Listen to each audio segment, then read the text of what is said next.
Racing isn't easy, but experiencing it is. iRacing puts you in the driver's seat with the industry's leading sim racing game. Drive on laser scan replicas of the greatest racing circuits from around the world. Go head-to-head against other drivers chosen by skill-based matchmaking to ensure competitive racing at every level. Compete across all your favorite series.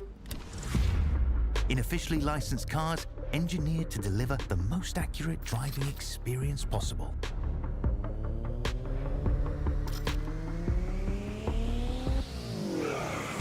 Join a race or host your own with players from across the globe. Race against the computer or in a league with friends. Feel the thrill behind the wheel. Visit iRacing.com.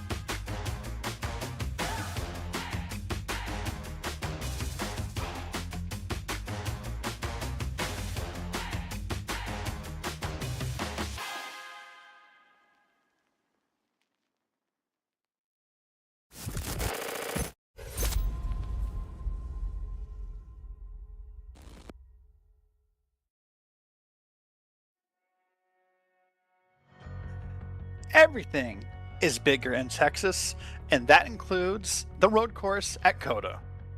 Welcome everyone to the NASCAR Caswell Mystic Racing Series, the Caswell Glass Company Series on Green Flag TV. I am Derek Watson, sitting next to Jonathan Ocasio, with Christian Hill pushing the buttons and making us look and sound good down in production truck. Well, Jonathan, here we are at COTA, the full Grand Prix course, over 3 miles of road course racing. It's a beautiful day to be here in Texas. 20 corners for these drivers to navigate through. It's going to be a very fun and challenging track for them, and I think it's going to be an exciting race tonight. An exciting race indeed. Here we are at the Barnyard 225, and we are just wrapping up the drivers' meeting. Qualifying is done, and not too long from Jonathan, we'll be on the track and ready to go.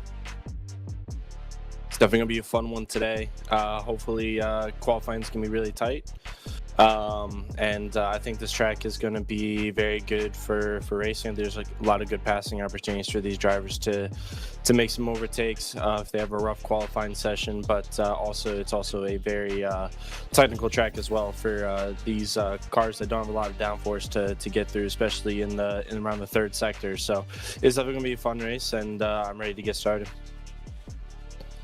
We'll get started very soon. Drivers meeting is just wrapping up. They're getting their final instructions. We'll go through some of those in a little bit here, Jonathan. Of note, the stage breaks tonight are laps 10 and 25. There will be cautions on those stage breaks, so we're going to go from 25 to 41. So I'm not sure if we'll see green flag pit stops tonight. I have no idea. It would be definitely really cool to see some green flag pit stops, but I'm pretty sure with the 2 stages that they won't have to worry about any green flag pit stops. So all the strategy is going to be coming down into what they do in the stages and see what they can do for that last sprint to the end.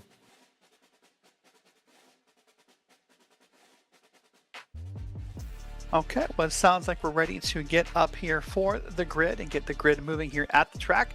In a moment, we'll go ahead and load up tonight's starting grid. We'll go through it and see who has started where, and we'll go through some of the replacement drivers that are on the roster here this evening.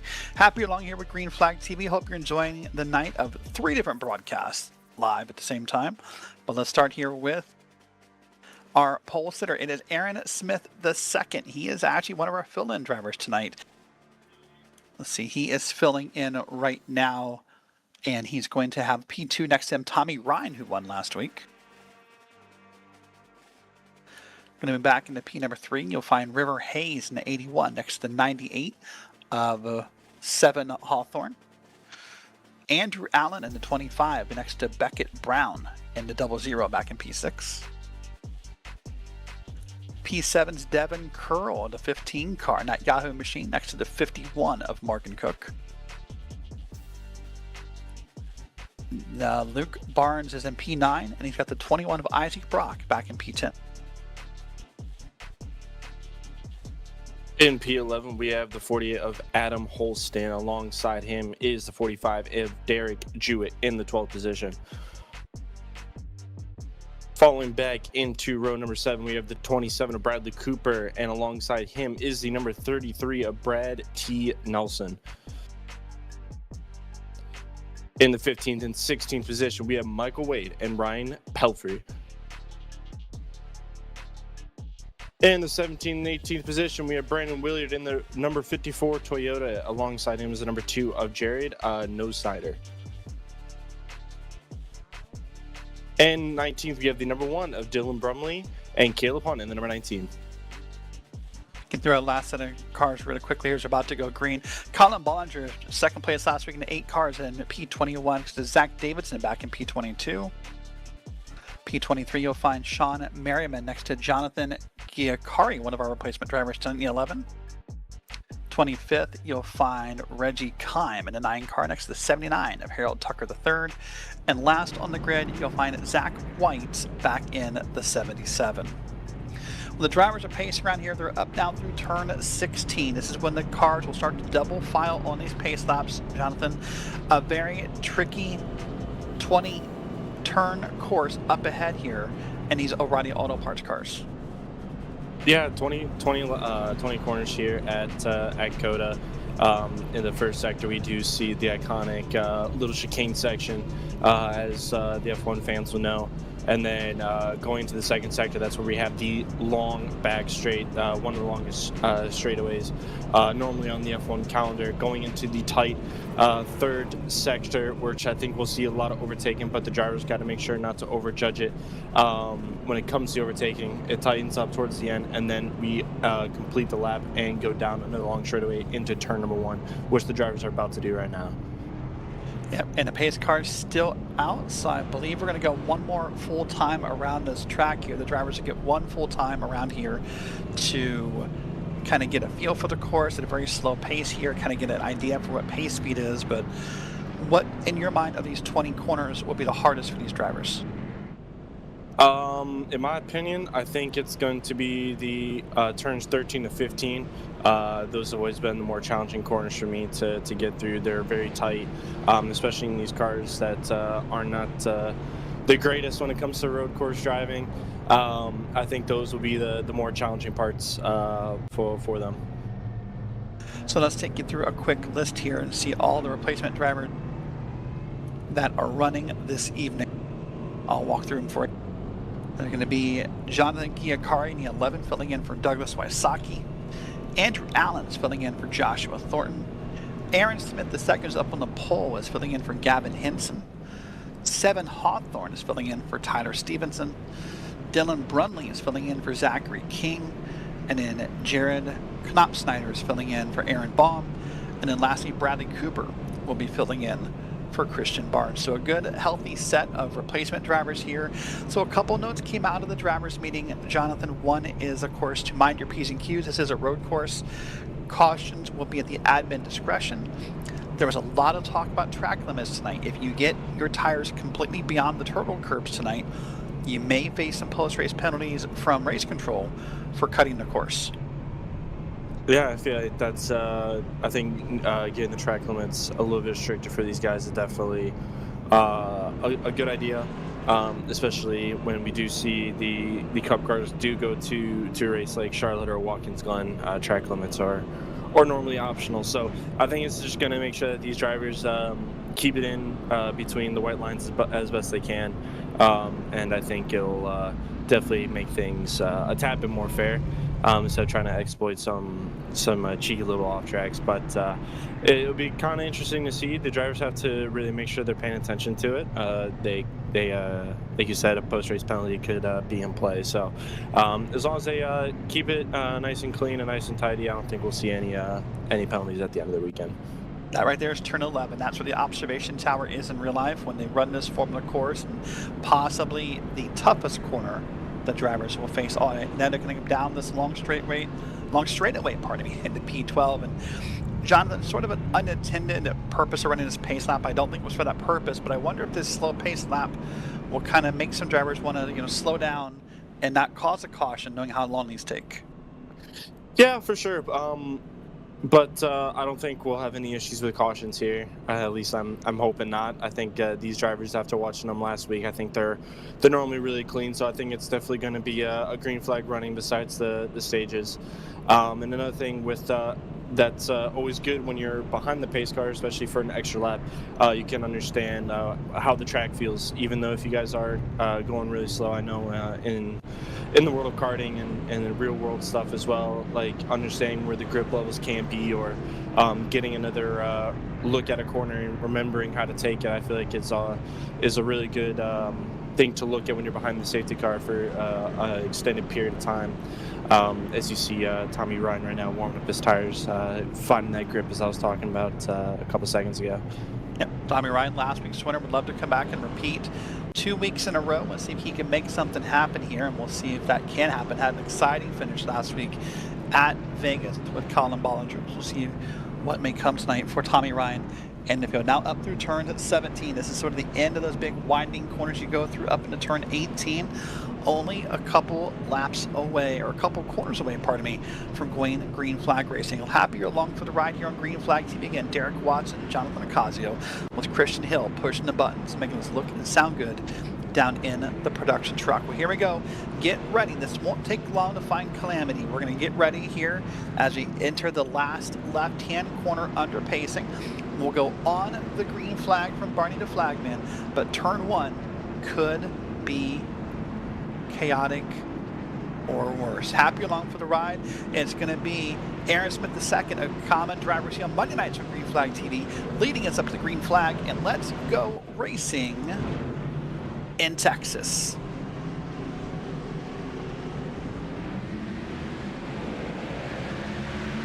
Green flag finally out. Here we go up this hill, Jonathan. One of the few tracks that has this big uphill move. And you see through turn 1. Let's see how wide we get here. 2, 3 wide with Morgan Cook out to the right. But so far, so good in this first corner. There's this car turned around.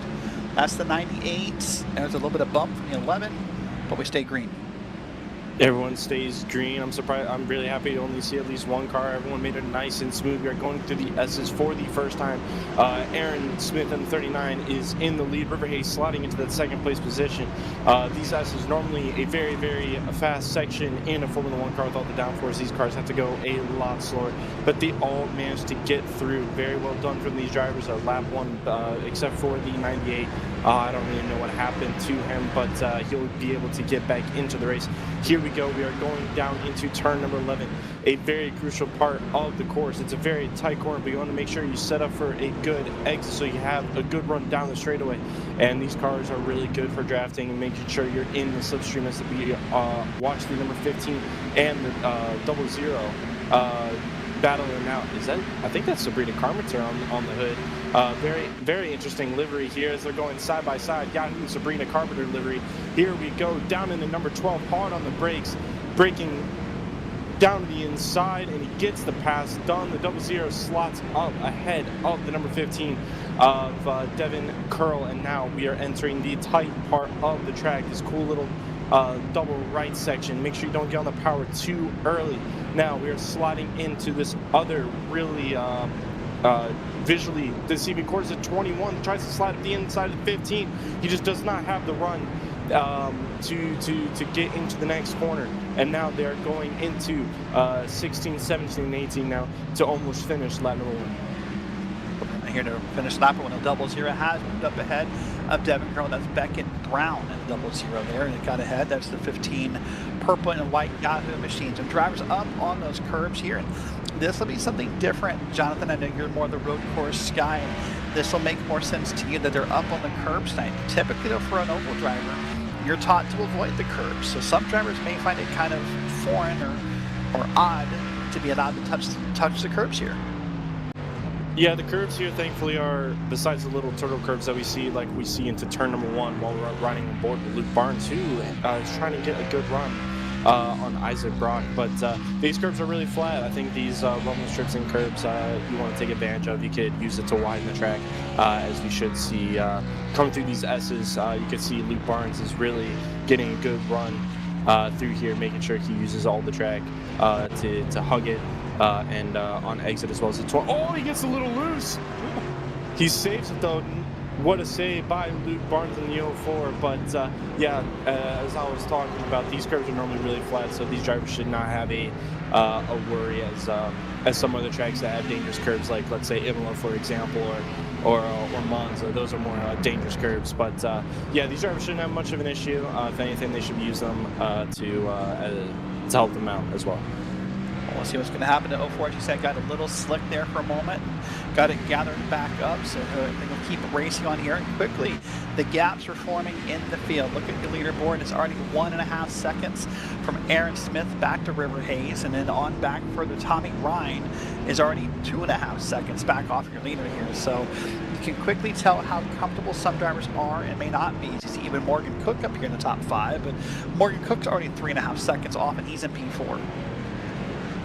Yeah, the Aaron Smith is having a beautiful drive so far. As we see the 99, look down the inside. See, that's what I was talking about earlier, how deceiving the corner is. Like, there's so much room on the inside, but you don't realize how much it actually tightens up. So it's very deceiving for drivers to be like, I actually want to go for a move here, when in reality, the driver's still going to have to come down and take the corner. So that's probably where I'm going to see most of the incidents. That's why I was talking about while we were during the pace lap. That's probably why it's one of the harder sections for the drivers, because it is so deceiving.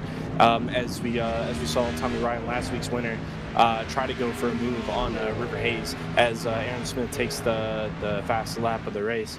Yeah, I think we're just going to see a lot of moves like that in that third sector. So we're just got to keep an eye out for moves like that.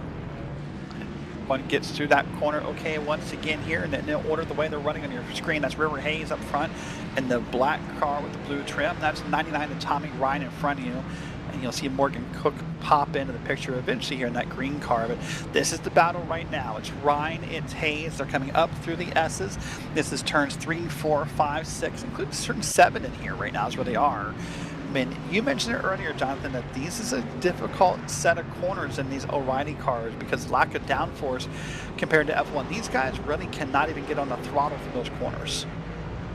Yeah, with the lack of downforce and how much of a boat these cars can be, if you're just not really easy on the power, if you just mash it, the rear tire is just going to spin and you're just going to be facing the wrong way. Or just get really loose like we saw Luke Barnes a lap or 2 ago. So that section is definitely going to be another very challenging part, especially keeping the tires nice and cool, not trying to overheat them. I know that they have their stage in a handful of laps, but they still need to get through the end of the stint. So making sure that they can be nice and smooth through that section of corners, I think, is going to be very crucial for them. Yeah, as you mentioned the stages, again, reminder, stage 1 ends at the end of lap 10 once 10 places cross the line, and for the leader, that can be a long time, by the way. That's kind of, interesting to say that because, I mean, Derek Jewett's in P10 currently, and he's already 13 seconds off the leader. So we'll see if race control maybe does something about that, because the leader could have to race a long time. Oh, there's a big picture with a lot of big numbers on it. That's the track map, so that's where everyone runs currently. And you're looking for the 39. That's that big yellow number now on the bottom right of that map. That's your leader. And you kind of see where everybody's running here on track. So here they come up here through the corners. This is back up the front straight, up there on the left. That's turn 20 up the hill. And eventually they'll come back into turn number 1. So far, so good, Jonathan. Everyone, saw that small spin in turn 1. You see a couple drivers off the pace, but no big calamities so far that we've seen. Yeah, there are no big calamities so far, which is really good. I think there are definitely some gaps spreading out, but as we see, I think a battle for P2. I think Tommy Ryan got by River Hayes there, and they are going side by side now. I think Tommy Ryan's actually going to slot back up into second place position. Last week winner has a good exit out of turn number 1 and now reclaims P2 as he's going to set his eyes forward to try and maybe bring the gap down to the number 39, who is almost 4 seconds ahead already. And also, one thing I want to point out, it looks like Tommy has a little bit different of a line compared to Hayes. I saw, I think last lap as well, his line seemed to be a little bit different than Hayes's. So as I think that's just going to be something to look forward to as well, the different lines. And speaking of different lines, looking in the background, I think we're going to have a battle for 4th position as well. And it's Beckett Brown and Morgan Cook having a little bit of a battle. And I think that Beckett Brown actually gets ahead of Morgan Cook for that 4th place position. That Sabrina Carpenter livery is moved up into another position, but we're going to see if Morgan is just going to let him take it, or if he's just going to try and fight again. A little defensive by the 00, but the 51 just trying to maybe set up a crossover here. He tries to get a good run out of the hard hairpin of turn 12 going into 13 and 14 here, but I think he's just going to have to settle for 5th place here. Let's see how Morgan Cook does here. Morgan Cook now sandwiched in between Beckett Brown and Albert Allen, who's back there. That's the battle for 4th, 5th, and 6th on your screen. And you'll see them kind of, Morgan starting to back up a little bit here. And Jonathan, these are always interesting races to bring oval drivers into a road course. And I suppose it would be sort of interesting if you ever did the opposite. You brought a bunch of, road drivers onto an oval, because there's a lack of comfort here for some drivers, and it looks like for the most part that maybe Morgan Cook or Andrew Allen are comfortable. But if you look further down the grouping here, just picking a couple names, let's say maybe I'd say 15th on back, and the time gap that already exists, it just shows some drivers aren't fast, they're not comfortable here, they're sort of probably hanging on for dear life. Yeah, I just think it's just 2 different styles of racing. I mean, if you look at the normal Cup weekends that we see, we have Shane Van Gisbergen. I feel like he's the perfect example. He, coming from the Australian supercar world, and he's very comfortable when it comes to the road course, because I mean they're pretty identical in terms of driving style, from the Cup car to the Odyssey cars, and when he comes to road course, he's super comfortable. We put him on an oval, he may not be as confident or as fast as maybe you'll see like a Kyle Larson or any of the other top Cup runners. But that doesn't mean that the road guys aren't going to be as fast. It's just 2 different racing styles that we see. But right now, yeah, I think that's just kind of what I'm noticing as of right now, as we see Morgan going for a late second on River Hayes, but he's just not going to be close enough. That was a big balls moment right there. That was a big moment indeed right there. Morgan Cook tried, dug it in there, not able to complete the pass, and wisely went ahead and backed out of it. Now working lap number 5. By the way, we're almost halfway through this first stage. Remember, stage break will end at the end of lap 10. Drivers are likely to come down, I suspect, put tires on. 5 sets of tires total available. So there's the ones on the car currently, Jonathan, plus 4 more. And I thought to myself, I mean, hey, that's a lot of tires, and it's kind of cool you have all this available. I just don't know they'll have a chance to use all 5 sets of tires. Yeah, I don't think they'll have to go through all 5 sets, but you never know. It's always good to have those extra set of tires just in case if we do have a random caution. So I feel like the drivers right now are just going to go through the 2 sets of extra tires that they're going to get from the stages. So I don't think they'll have to go through all 5 sets, even though it would be very interesting to see them go through all 5 sets of tires. But sadly, I don't think we're going to be able to see that tonight. It's a humongous racetrack, by the way. It said 3.41 miles for the full Grand Prix layout we're running today. It's an FIA Grade 1 track. That's how F1 is allowed to run here. 120,000 is the capacity this place can hold at full bore. This place is still fairly new, by the way, Jonathan. Only broke ground back in 2010, and the first race right around 2012. So in the grand scheme of things, still a fairly new racetrack. It is a fairly new racetrack, especially if you look at, I know we always bring F1, but this track is known because of Formula One. It's definitely one of the newer actual tracks, not street courses that we see in Formula One. And you can tell how much newer it is just with the facilities around and how clean it normally looks in real life as well. So for it being such a young track, it holds a lot of history still too, which I think is very cool to see in such a young track. You know, it's funny to think just how cost is different. That's a very obvious comment, right? As we're now watching the battle here with the 00 is going to try to get inside Tommy Ryan and sends it in deep, and there'll be both wiggled, but there'll be side by sides coming out up here through the next set of corners here. What does Ryan do? I'll come back to my point in a second. Let's watch this battle here. Come down the long straight. The left-hander is next, so Ryan should have the inside lane. No, the 00 is going to get ahead. Ryan broke earlier, and the 00 will get up ahead here now and put themselves now up to P2. So I was going to say, you know, obviously cost of things gets higher as we get newer. That's an obvious statement. There's some racetracks that we look at sometimes, Jonathan, in our track facts. They cost, you know, $80,000, $100,000, $200,000 to build.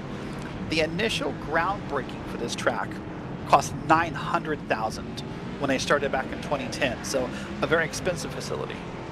It is a very expensive facility, but I feel like the money was definitely worth it if you see like how many different series go there, whether it's regional stuff or big races like Formula One. As you see, I think Tommy Ryan now is actually going to get, I think River Hayes got a lot closer to Tommy Ryan after a little bit of a battle with Beckett Brown, who has moved up a lot of positions up into P2. River Hayes now is wanting to catch up to the back of Tommy Ryan here. But right now, I think that battle is just soon to be coming. But I think River Hayes now has to find a way to get right back by Tommy Ryan as they fought a couple laps ago. And I know we talked with Tommy last week. He said he wasn't feeling too confident, but he wasn't feeling not confident at all. And I think he's actually doing a fantastic job so far, even though he did start in the second place position. But we still have a lot of time left in the race. Yeah, a lot of time left indeed. The iK9.com car of River Hayes, the 81, doing fairly well here. By the way, we're not showing a lot of Aaron Smith the second. We will later. I mean, we're just not showing a lot. There's not a lot of battle for him right now. He's already almost 6 seconds up in the lead. Aaron Smith, a well-accomplished racer, very well known here on Green Flag TV. Races on Monday nights in the High Tide Racing League. They're currently running the Gen 4 cars this season around the oval. So Aaron is well known to the channel, a very accomplished driver. But again, sometimes this is the problem with having a dominant lead, is that you don't get a lot of screen time because there's no battles around you. Yeah, you may not get a lot of screen time, but I feel like with a lead this big, I feel like you can't really get complacent. Yesterday, I had a league race yesterday with the CIL. I had a big lead, and you just can't really focus too hard on that, because that's when you end up making the most errors. I mean, if you look at what Senna did in Monaco, had a big lead, and the engineers just got in his head, and he ended up crashing. You can't really afford to do that right now. Yeah, you have a 5.7 second lead. You don't want to push too hard. You don't want to overdrive it, but you definitely want to make sure that you're keeping your head down, and I think that's exactly what Smith is doing right now in the 39. Well, keep in mind that lead for Smith. This is P16, P17, by the way. This is Jonathan Giacari back here. He's racing with Adam Holston. But remember, that lead's going to go away. Remember, when this caution comes for the stage break, it's going to even everyone back out. Ooh, there's a car that's having a connection problem back there behind. That's P16 Adam Holston. So that's going to cause a bit of trouble back here. These guys, for the record, are 45 seconds off of the lead here. So they're going to hope for the caution here. Back up now is P5, 6, 7 on back. That's Morgan Cook, Devin Curl's involved in that. So these guys are all pretty well stuck together here, Jonathan. They are really stuck together, but the 25 just goes in really deep. He's going to lose a little bit of time there to River Hayes. That's one thing. I've actually done a little bit of testing here and there for maybe a future road course in a cup car in a future league, but these cars are definitely very challenging. You can't really afford to make a mistake. You brake a little too late, and you're either going to lock up, you're going to miss the corner by a country mile. So being as precise as you can with these cars is definitely very, very important, and that's why I give a lot of credit to when the cup cars do go to road course, and I wish we saw more of it. It's because it is such a challenging thing, and it's actually a lot of fun to race. And I wish we saw more of it, and that's why I feel like tonight, right now, we're having a lot of close battles. A lot of close battles indeed up and down the field, so we'll keep an eye on them. Let's walk through your top 5. It's Aaron Smith, the second, up in the lead. Then you got the 00, Beckett Brown in P2, Tommy Ryan's in P3, then River Hayes and Andrew Allen round out your top 5. Then it's Cook, Curl, Barnes, Hawthorne, and Merriman in your top 10. But on your screen right now, this is that battle with River Hayes, and River Hayes and Andrew Allen are going at it here, Jonathan. And right now, for Andrew Allen, is it worth pushing this and trying to find a pass somewhere, or would you rather just kind of lay back and wait for River Hayes to burn up his gear? Sorry, I thought we were going to see him move for a moment. I think it really depends. I feel like you are in 5th place position. I don't really know how the championship's looking for these guys, but I feel like if there's an opportunity to go for it without ruining both your race or the guy in front of you's race, I definitely feel like it's definitely worth the go. But at the same time, if you can't, I don't think it's worth the forced move, because actually it looks like the 25 is going to go for it down the inside. A little bit of a lockup. Now they're going to be drag racing down the straightaway, but I feel like River Hayes, there's a little bit of contact in the back with the 15 and Morgan Cook, I think, in the back. I'm not 100% sure it was them. Yeah, it was. Morgan Cook apologized. He said, hey, that was my bad. So we'll wait and see if we can find a bit of that in the replay in a moment here. But that'd be the first bit of contact we've really seen. That's sort of one of the challenges to this road course racing, no matter what kind of car you're in, is that how spread out we get. You don't see a lot of contact sometimes beyond the restarts here. So Morgan Cook apologized. He's fallen back behind that group here. But we stay green. Now we'll watch the replay here and see what's going to happen. It's going to be up into turn 20, I believe. Oh, he just carried way too much momentum in the center of the corner and just ran straight into 15. Look at that classy move, though. Yeah.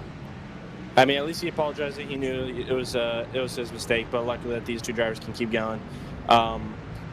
And like we were talking about earlier, I think that was a move that he definitely didn't want to be making because like we were talking about earlier, you could go for a move, but would you rather finish in 5th place, or would you end up finishing 15th by the end of the stage? So I feel like it was definitely an oops, but definitely as luckily that those two drivers can continue on. Continue on, we will. Now we're lap number 9, about a lap and a half away from finding our first stage break. That first of hopefully only 2 cautions this evening. The end of lap 10. We'll put a caution out and we'll wait and see. There's a battle now side by side. That's Devin Curl. He is battling right now with Luke Barnes, and you saw a car up ahead off the track, but all is good. And we're going to keep moving here, but watch them. They keep coming through these corners here. You see Barnes tried the undercut there, or the crossover, pardon me, but just couldn't quite work it out. Yeah, he got it. The 15 got it done. He parked it really well. The Ford couldn't get right by, so really well done from Devin to hold on into P6 after a little bit of contact after he lost the position. But really good job from him to get back into the race after a little bit of contact. It looks like it didn't affect him too much, and that Yahoo machine was still able to carry on in the race. As we are on the final lap of the stage, Aaron Smith 8 seconds up the road, who wants to take the points here for the stage and get ready to do it again for stage number 2. Yeah, so far a pretty dominant run for Aaron Smith. He's kind of walked away from the field. Then it's Brown, Ryan, and Hayes and Allen in your top 5 here. But we're watching this battle here. This is the battle for P6. This is Devin Curl in that purple and white car, Luke Barnes in that black and red, and in the background is Morgan Cook in that white and green machine, and trying to see if he can get back involved in this battle. But as we come around to the end of this lap here quickly, that caution is approaching. So if you're Devin Curl, the goal now, I believe, is just hold on to what you have.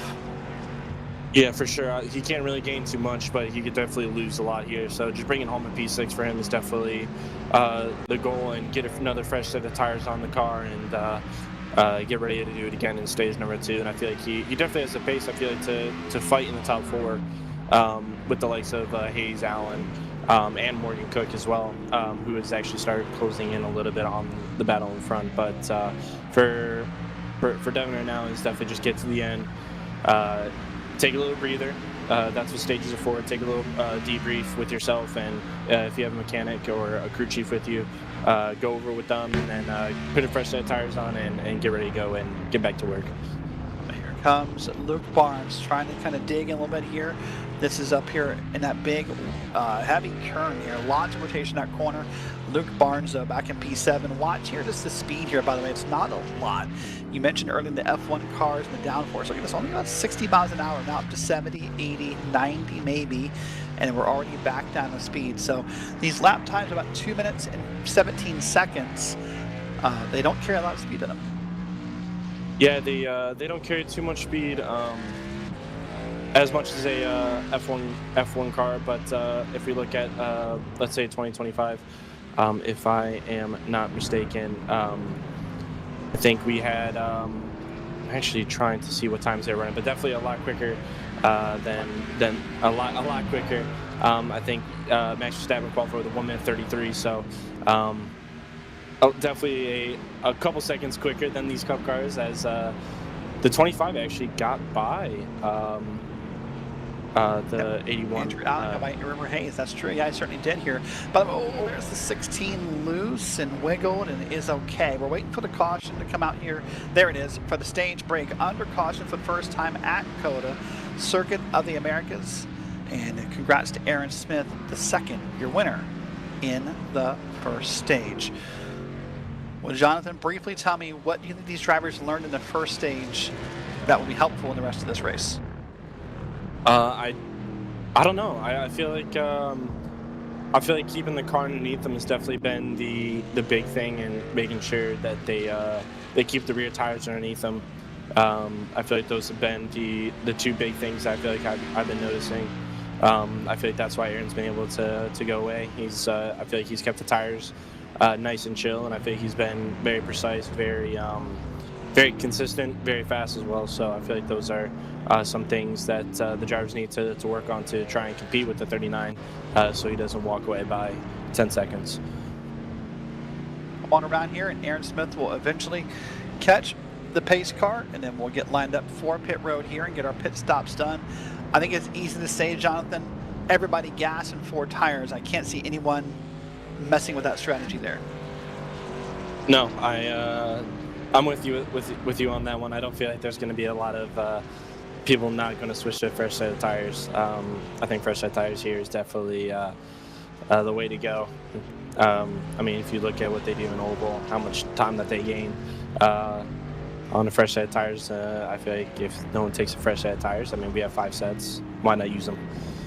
I agree with that. Well, here we go. There's the pace car. Aaron Smith finally caught it up to her. I would say almost basically a full lap here under caution at COTA, and that pace car just kind of boogies on along. Doesn't really hold up that well, so coming up the hill here, Aaron Smith might finally catch it. And the question will be, how fast is the rest of the field? Now they're still going to be kind of full speed coming around this track, quote unquote. And Aaron Smith will be down to pace speed here. Just took a look real quick to see. Pace speed, by the way, is 45 miles an hour here. Yeah, 45 miles an hour. But everyone's just gonna have to make sure they don't, start flying up to the rear end of the field and causing a little bit of chaos. But as we are behind the beautiful BMW M2 car, very beautiful as a BMW fan myself, very beautiful pace car, so much better than the older Porsche that we used to have, in my opinion. Maybe a lot of people disagree with me on it, but it looks absolutely stunning, just like the livery of the 39. I think it's definitely really cool, little bright, little sparkly compared to some of the other ones that we have seen as we watch the safety car right now, lights on, hitting more apexes than I think I have in the past 1 month. So safety car definitely driving a lot better than I am right now. But so far I feel like the race has gone really well. Besides the little bit of contact with the 98, who fell down now, Stephen Hawthorne is actually back up in the top 10 after that incident. I don't really know what happened to him on lap 1, but a really good drive for him to get back up in the top 10. A great run for him as well. He said it's the newest pace car available in iRacing. You can be selected for your leagues and special events under hosted racing. It's the newest of the designs. We have, of course, the old iRacing pace car, and then we got the pace truck. I think that came out, I think, when Dirt became available on the service, and then finally this newest being a pace car, could be a year or so old now at this time. The pace car's got us down through turn 11. We got to get about halfway through this track before we come into pit stops here, Jonathan. And the old police, that was always weird to me. That's got the like police cruiser lights on the top of it. Yeah, police cruiser lights. I'd rather see the pace car lights than, you know, a cop light pulling me over, in my opinion. But I think it's just a good way to get the lights going and people can actually see them. But yeah, does it look? I could be wrong. Maybe I'm just a little delusional. It looks like the 00 does have a little bit of front end damage. The Chevrolet looks a little. That's like a little bit in on the front, doesn't it? Yeah, like maybe he bumped the front into someone or kind of made a bump or something. It does definitely look that way. So, I mean, hey, if you're up in P2, it may not be worth worrying about because he's got a good run going. He does have a good run. Plus, I feel like a little showboating too, burn the rest of the tires up. I do feel like if they do pit to get those optional repairs, will come in and I should be able to fix all of it. So very excited to see what what Becca Brown could do on maybe a 100% car and not a damaged one. So definitely going to be very interesting to see what he can do. Maybe gain a couple more tenths to catch up to Aaron. It's just going to be very interesting. I'm very excited to see what Beckett has for Aaron for the second stage. Well, before we see all that, we're going to see pit stops happen up to turn 18, then that coming to turn 19 here. We'll watch all the cars make the move down pit road. They'll be allowed to go 5 miles an hour faster on pit road. 50 miles an hour is your pit road speed limit. So this is a pit entrance, by the way, and a pit exit, I should say, by the way, that if we do get any kind of green flag pit stops, these are not the safest of entrance and exits we have available to us in road course racing. Yeah, I feel like the entry-wise, I feel this is definitely a safe one. But everyone's seeing the little cone. Everyone's just gotta leave the cone alone. But the exit of this pit exit is definitely a little weird because they do, like you said, turn 1 is at 8 elevation, so they have to go uphill, and the white line, which you cannot cross until you pass the cone. You automatically are into the corner. It's already a very tight corner, so that's why I think there's a couple more incidents out of this pit exit than most. But the pit entry for here is normally pretty solid. It's just the exit's a little more to worry about as we see drivers getting some fresh tires on. Maybe not fuel per se. Maybe just a fresh set of tires because they'll probably fuel up for the second stage. So. We'll get back to green and try to make sure that the 39 does not run away like he did last time. Well, before we get back, what we're doing is we're going to step aside for just a moment on Green Flag TV. You won't miss anything of racing conditions. But back in a moment here with the Caswell Glass Company race at COTA.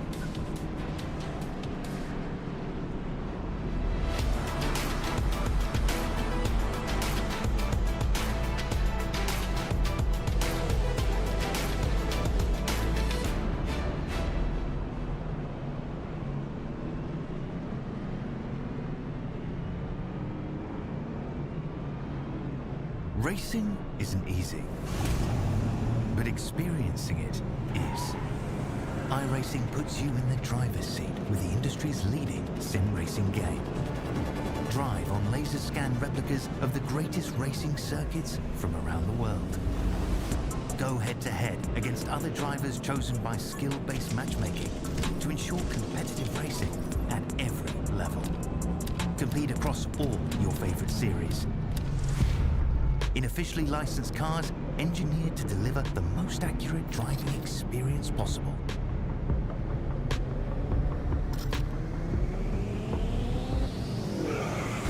Join a race or host your own with players from across the globe. Race against the computer or in a league with friends. Feel the thrill behind the wheel. Visit iRacing.com.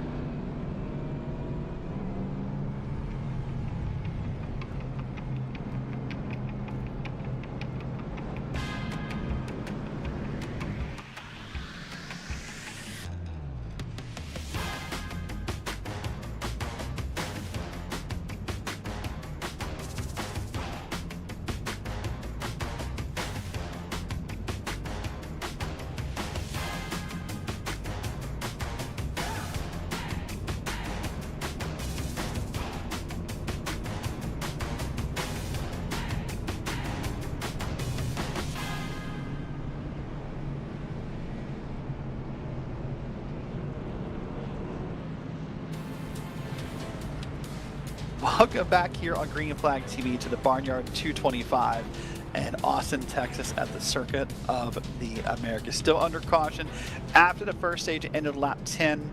We'll do this again at the end of lap 25, and then we'll go all the way to the end of this race at the end of lap 41. Under break, Jonathan, we were talking about, tracks we maybe like or don't like or we feel comfortable with. And we talked about this being a very polarizing track. People either love it or hate it. But you have a very, I'm going to call it a very out-of-pocket opinion about road courses. So I want you to repeat in the broadcast what you said under break. Oh man, you really call me out like that. Okay. This is definitely a very unpopular opinion. In my opinion, I would rather race COTA than Spa. I think Spa is an overrated track. I feel like it's overused, and it's just not a good track to begin with. I don't feel like it takes a lot of skill. I just feel like it's just a terrible track, in my opinion. But that's just a very unpopular opinion here at Green Flag TV, or actually just in the world in general. I think in general. I don't think it's a Green Flag TV opinion. Send don't hate him, Jonathan Ocasio, because I don't think that's going to go over well in the comment section, the live chat, anything. I'll put my email. I'll put my email in the chat, and you guys can email me, and then we could have a civilized conversation about it. It's definitely a very unpopular opinion, but I don't know. I just always had beef with it. It's not that I'm like slow there. I don't know. I've just never been a fan of it. Like every time, like let's say like IMSA or Porsche Cup or GT3 go there, it's just not fun for me. I just want something different, and I don't know. Maybe it is just a skill issue on my end that I just suck at it, and that's probably why I hate it. But it's definitely a very unpopular opinion for sure. Yeah, it's COTA is better than Spa. It's going to go down in the quotes. That's a quote right there. Quote Hall of Fame. Now that's going to go in the quote channel. I think that we're going to have a talk about later. And I'm definitely not going to have a job after this one. Maybe not. We'll have to wait and see here. But there, right now, the lights in the pace car are out. We are going to go green this time by. And they'll already starting to kind of quasi double file here. Remember, these are long pace laps, Jonathan. These are 4.5 minute pace laps at this track. So it's about 2 minutes longer than a green flag lap here. So let's reset where we are. It's Aaron Smith the second, Tommy Ryan, Beckett Brown, your top three. So Ryan got a spot back in P2. Then it's Andrew Allen and River Hayes. And then Curl, Barnes, Cook, Brad Nelson's up to P9, and Adam Holston is up to P10. So we set up here, we get ready for turn one once again. This is that one where everyone kind of holds their breath. Jonathan, what do you think? Do you think turn one this time is as clean as it was the first time? I think it really depends on how Ryan really wants to take this. I know that Aaron kind of walked away after turn one, so I feel like you had to be a little bit more aggressive, not take him out, obviously, but to kind of hold him back, I feel like you have to be a little bit more aggressive in turn number one. But I feel like we're going to see the same thing. I don't feel like there's going to be much chaos in turn number one. Maybe I'm just praying that doesn't happen, but I feel like everyone's going to get through nice and clean, and I don't think there's going to be anything to worry about. So that's just what I'm hoping for. Wait and see here. Only a little bit of instance of three wide racing happened in that first run through turn one. So you're right. I'm hoping as well that is what happens again here. The field slowly crawling down into turn number 12. It's a long straightaway here after turn 11.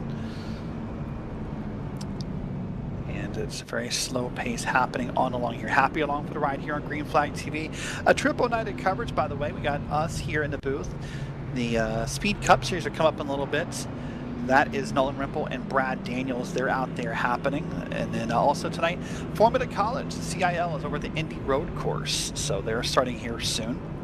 Tomorrow night, the Zero Torque Racing League is in Las Vegas, and they're into the next round of their playoff system. Saturday night, the Sim Racing Association is over at Homestead Miami Speedway. The Cyber 500 is on Sunday. That's myself and Nolan Rimple on the call. We set the field for that with the duels on Tuesday. And then Monday night is another doubleheader. The CIL, the Cup Series, will be over at Kansas, while the High Tide Racing League will be over at Chicago Land Speedway. But if you want to get your league or special event broadcasted, head over to www.greenflag.tv and find out if we can help you. But here we are, Jonathan, ready for the restart, almost up into turn 16, into turn 17. They're double filed here. So if you are, let's say, Tommy Ryan, and you're on the outside here, you're not going to get the best run into one. What's your goal here? My goal going on turn 1 is either try to hold around the outside or just try to focus on a better run to maybe try to go side by side through the S's, just to maybe spook Aaron into a little bit of a mistake. But I think I don't know. It's just a very difficult corner, I guess, to try and maybe set up for anything. I feel like if anyone's going to look for a move, it may actually be Beckett Brown in the 3rd place position going into turn 1. So keep an eye on the 2nd row here to try and maybe move up at a couple extra spots as we are about to take the green flag going into the last corner here, Derek. By the way, no restart zone, different than most oval track visits, so drivers are told to wait till the green flag. You will get black flag if you jump to start, so we're going to wait for the green flag before I call it so we can have it accurate here. And here we go, up that front straight, up to that big hill. We'll wait for Barnyard Flagman to put the green flag out. He has, and we're back to racing in Texas. Oh, there's a big wiggle up front. There's 2, 3, 4, 5 cars. Caution's out. Oh boy, that's the whole field. We didn't even make it in turn number 1. Boy, and Tommy Ryan is wildly loose. I'm really curious to see what happened. I wonder if P4 kind of pushed him a little bit. It looks like Tommy also just has like no damage. Oh, never mind, I lied. He has rear damage. Yeah, No, the Sabrina tire. He may have spun the tires. I think that's very common in these cars. It's such a shame to see the Sabrina Carpenter livery absolutely destroyed. It's very easy for these tires to spin, and especially if you're starting in first gear, maybe I think that may be more common here. I would be very shocked if they are starting in first gear, but I'm very excited to maybe see a replay and see exactly what happened on that restart. And it looks like the 00 here is going to maybe try and bring it back into the pits, or he may have to tow. So we'll see what he has to do here as we are going to. There you go. Yeah, it looks like he just spun the tires. Yep. Yeah. And then tried to overcorrect it from the original spin, and then just basically the whole stinking field back there is just involved. There's one car kind of stopped in the very back end of the field. We just said, hey, we'll stick there. But I think your top 5, Smith, Curl, Cook, Barnes made it out okay. And that's about it. Maybe a couple more cars, maybe River Hayes, Derek Jewett. But beyond that, a lot of this field is going to have to use their fast repair right there. Oh, I didn't realize they had a fast repair. Well, luckily, since they do have a fast repair, they're able to get back behind the wheel and get back out there. Wow, that is very unfortunate. The 25 had nowhere to go. It was a blue car. He tied the back end of there for something. He really caught a lot of the field. Now, the problem with fast repair, you made a good point, is getting back around to use it, because some of these drivers probably had to tow back to pit. Oh my gosh, that's Andrew Allen up in the air. Oh, the 0 hit the 0-1-2. Oh, I will say though, this may be a little funny, but I'm very happy the Cheez-Its car is still in the race. Though it looks like he didn't take any damage, and the Cheez-Its car is still able to continue. So I'll put you in the spot here. There's Tabasco, there's extra cheese, there's Gouda, there's white cheddar. We'll talk about it in a second. Let's watch one more look at this replay from the back here. This will be from the JBL sponsored car. Watch what's going to happen. There's just nowhere to go here. The wreck's going to happen right about there. You're on the brakes. You're trying to avoid it. Mostly. Oh, did he get through? He did. Oh, wow. Great. Good avoidance. There, I think most iRacers need to watch this video because they don't know what a yellow flag means anymore. So good job to this driver for backing up and getting through nice and clean. And now he's moved up a crap ton of spots. Really well done. I was going to put you in the spot about Cheez-Its. I'm just curious. There's white cheddar, there's Tabasco, there's Gouda. Does Jonathan Ocasio have a favorite? Okay, another unpopular opinion. I'm not the biggest fan of Cheez-Its, but if I were to have them, I kind of like look at the goldfish route. I do like extra cheese, so I'm definitely gonna go with like the extra cheese Cheez-Its. I'm not saying like I'm against them, but if you put like goldfish or Cheez-Its in front of me, there's a higher chance I'm gonna have the goldfish than Cheez-Its. Fair enough. All right. Well, we're learning a lot about Jonathan Ocasio, but let's take a second here and let's learn about how a driver is feeling. Let's talk to P3 and Morgan Cook. We're going to welcome Morgan up into the Green Flag TV broadcast booth here, and let's welcome Morgan on in. Morgan, that was an exciting restart. Yeah, that was definitely one way to gain 5 spots. So here we are under caution, running these long pace laps here. This is going to be a really short stage now. So does this give you the liberty just to kind of go full bore, since you'll be pitting again at the end of 25? Well, we were already going full bore, so you're not going to see much else from this 51. I kind of got what we got here. What it does allow us to do is I could defend a little bit harder than I was before. I was trying to be passive to not cross anybody up. Obviously got into curl a little bit on that first run, but yeah, we're just going to try and get to the stage here, collect some decent stage points, and see if we can get a good run of the finish here. All right, well, hopefully, since you're one of the few non-damaged cars, at least before the fast repairs, we'll see if you can keep up front. Good luck, and maybe we'll talk to you later. You bet. Thanks for your time. All right, that is Morgan Cook there in that car there at the white and green number 51. And so he says he thinks now the strategy changed a little bit, Jonathan, due to the lack of laps we'll have here before the next stage.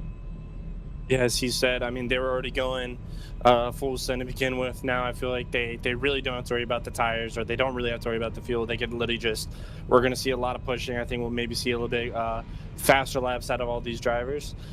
So this is definitely going to be a very fun stage 2 here, and I'm very excited to see some racing. Hopefully we'll actually get to turn number 1 this time, and it's definitely going to be a very interesting stage 2 here. So very excited. So, talk to me as a driver, no matter what kind of racing it is, oval, road course, it doesn't matter. When something like that happens, does it make you nervous for the next time? Like now, should the drivers be a little more anxious about not repeating that? Does it get in your head? Does it mess you through at all? I feel like the only person that would mess with is the person that may have caused the incident. Other than that, I feel like if I was in a position, I wouldn't really be thinking about it. Except, well, the only reason why I would be thinking about it is like, okay, it could happen again. It's just be more ready for it. But I wouldn't really get too anxious or nervous about it, at least in my opinion. Now, if I was the person that caused it, I'd probably be a little bit more cautious when hitting the throttle. But no, I don't think I'd be too nervous about it. By the way, tale of two stories for Tommy Ryan, as Tommy Ryan's currently sitting back all the way in P25. Tommy Ryan's the car who got the tire spun and caused the whole calamity there. So Tommy went from P2 to now P25. Tommy's currently trying to catch the field after a long pit stop. I think trying to get some damage fixed or what have you here. So let's walk through your top 5. It's Aaron Smith, Devin Curl in that Yahoo machine, the purple and white, pardon me. The green and white of Morgan Cook, then Luke Barnes and River Hayes in your top 5 here. And there's some more cars coming down pit road here. I'm starting to wonder in the back of my head, Jonathan, if people are going to play some kind of strategy game here, because why pit here from that, either one of two reasons. Either you're trying to fix some damage you caught from that wreck, which is not unheard of given how big that was, or maybe you're trying to hope that you kind of feel this car up and maybe you don't need to stop on the stage break. That would seem crazy, but sometimes crazy wins races. Yeah, we were at Vegas last week and we saw a couple gambles, and I think maybe we could see some gambling here. I mean, we have 5 sets of tires, and if you feel like you need another set of tires, and go ahead and put them on, especially maybe if you're in the back, you get 1 or 2 left fresher tires. But I think majority of the people that went in, though, I think just were in for damage. But if you're in the back of the pack, let's say 15th, 16th back, I would probably put a fresh set of tires on just to maybe have that 1 or 2 lap advantage over the rest of the field. Well, let's see if we can get some more driver thoughts from under caution. Let's talk to the driver back in P8. Let's grab fill-in driver Seven Hawthorne. We're going to walk him into the booth here in just a second and have a talk with him. Let's go ahead and welcome Seven Hawthorne into the Green Flag TV broadcast booth. Seven, you're filling in for driver tonight, Tyler Stevenson. You're going to have a fun story for Tyler about the wreck he missed, I guess, after that first restart there. Yeah, I'm kind of glad I got junked on in turn one, or else I would have been up there probably in it. So just going to try to hang on here and see if we can pick off a few more spots. Yeah, it's very interesting. The first start, you kind of were the victim. You got kind of spun sideways in the first corner and well back behind the field, but maybe it somehow benefited you? Well, it did benefit the handling. Car went to crap really fast after that and burned off the fronts, but I'm looking to have a nice run up here. Hopefully we can get out of turn one this time and keep the car in one piece. So I think we got at least a top 5 piece here with us tonight, and maybe we can challenge for a podium. Maybe a challenge for a podium and some stories to tell Tyler when he gets the car back next week, I hope. Yeah, hopefully we can bring it back to the garage in one piece. All right, well, good luck in the rest of the race. Maybe we'll talk to you later, and thanks for your time. Appreciate it. That is Seven Hawthorne racing there tonight, filling in for Tyler Stevenson at number 98, that white machine with the black numbers on it. And it's sort of weird to think that... Sorry to interrupt, but he was also the driver that I don't know if he spun or got spun on lap 1, and he's actually capitalized on a lot of positions. So good run for him so far. Just want to do a quick little shout out for him. Sorry to interrupt. No, it's okay. I was going to say it is kind of funny to think how maybe the bad luck turned into good luck, right? Had he been running, sort of quote unquote well in the first stage, or had he not been involved in that wreck, he might have been right just in the epicenter of what just happened here a second ago. So kind of weird. Lights on the pace car still on. And by the way, we're still pacing about 4.5 minute laps under caution at COTA. And this track, again, let's talk about the track a little bit more. Of course, it's a tilky track. It's one of those tracks that a lot of people think flows really well. It's I don't have the highest of praise for this track, Jonathan. I don't feel the love for it that you feel. I guess even I feel the complete opposite about Spa in some ways, which is okay. So talk me through this track. What do you really feel are the highlights of this track? I feel like the highlights of it is definitely the Fashion King section in turn, I think from turn 2 onward. I feel like for me that's the iconic part of this track.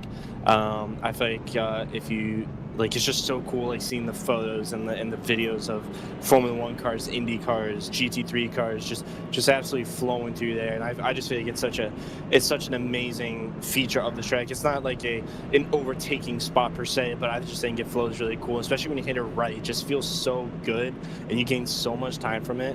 It's so freaking satisfying. And also even though I'm on a single monitor, the elevation changes are pretty cool as well. So like the off-camera corners, I feel like are very unique for this track as well. But I can't stop thinking about the first sector. I think that's my favorite part of this whole track. Yeah, a couple highlights here. The track, that first sector is it for a lot of people. The uphill turn, and of course you get up through the S's. That's turns basically 3 through 6 probably. 7, yeah, and even 7. 6 or 7. I'm sorry. Don't do that. Don't. You're already in trouble for the Spa thing. I know. That's my fault. Jesus, Pete. Kids nowadays. Who raises you people? CIL. Go check us out. CIL. The Queensland iRacing Leagues made their debut on Green Flag TV this season with 2 to 3 nights a week of racing, depending upon what series you're racing. Really happy to have them on board here with the channel. But yeah, Cup Series on Monday, sports cars about every other Wednesday. In fact, you won at Fuji last night in the GTP, so I heard.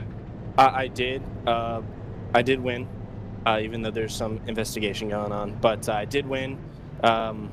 Made a little oopsie, but it'll be figured out. But we did win on track, so very happy with that. It was the first win for University of Kentucky Esports, so very, very happy with that. And I know we go to Barcelona here in the next couple weeks, and it's another Fuji is a track I never touched, and same thing with Barcelona. So very excited to get my hands on a new track, definitely something refreshing, and hopefully we can go back and go back to back. So we're in contention for a championship, and very excited to see what the rest of the season unfolds. We got we've done 2 rounds. We got 4 more still to go, so it's a long season, just like these drivers that we're watching now. So I'm very excited, and also the other series of Cup and Formula College or our IndyCar is also very fun to watch. So yeah.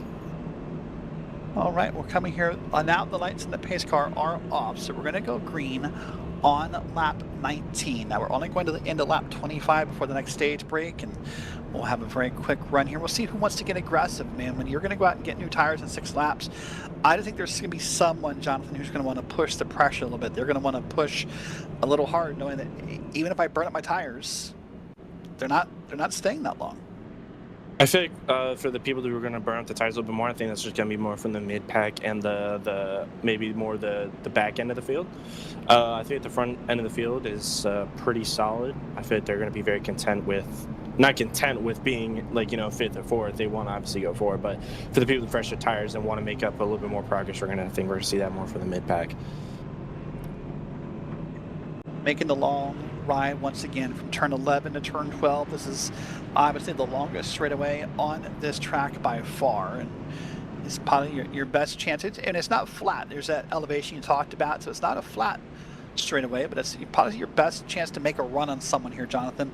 I would say turn 12 is probably one of, what, 3 or 4 possible, you know, passing spots here. Turn 12 is definitely the hardest braking zone on the track for sure, if you get a good run out of 11. But turn 12, the thing is you can make a pass maybe in turn number 8, maybe turn number 10, maybe turn number 11. But turn 12, if you get a good run, I think is a quote-unquote easier place to pass later in the lap. So, but like you said, I think it's a really good overtaking spot for sure. Well, the RC pace car again has the lights off as we're now up into turn 12. We'll begin these big winding corners here, and this will take us up to 13. The field will start to double file here. Remember, no choose cone at COTA, so drivers just have to line up the way they were. It's Aaron Smith II, the green flag TV veteran, up in P1. Devin Curl's up in P2. Curl, of course, won a couple weeks ago on the broadcast channel. Luke Barnes up in P3. Morgan Cook, the Canadians, in P4. Derek Jewett is in P5. So let's get ready here through this long, big, winding right-hand turn. I've often described this, if it's at speed, Jonathan, I describe it as like a big, long, like freeway off-ramp to someone. This turn just kind of lasts forever.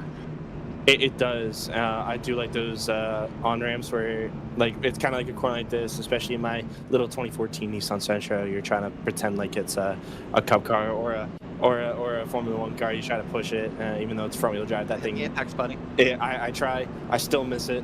But it's definitely a really fun corner. If you have a little more downforce, it's a full throttle corner. But in these cars, you do have to be a little bit more cautious. But still a very fun corner. All right, well, speaking of cautious and caution, that is just about over. Let's see what happens this time.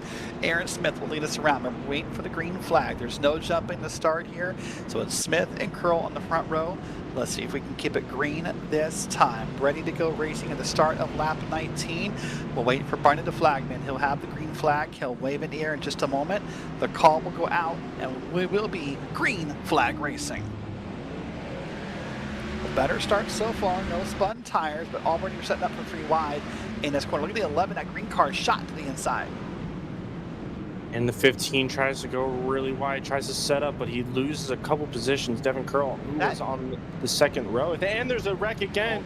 Is that the 9? I wonder who that was. Not the 98. It's Isaac Brock back there in the 21.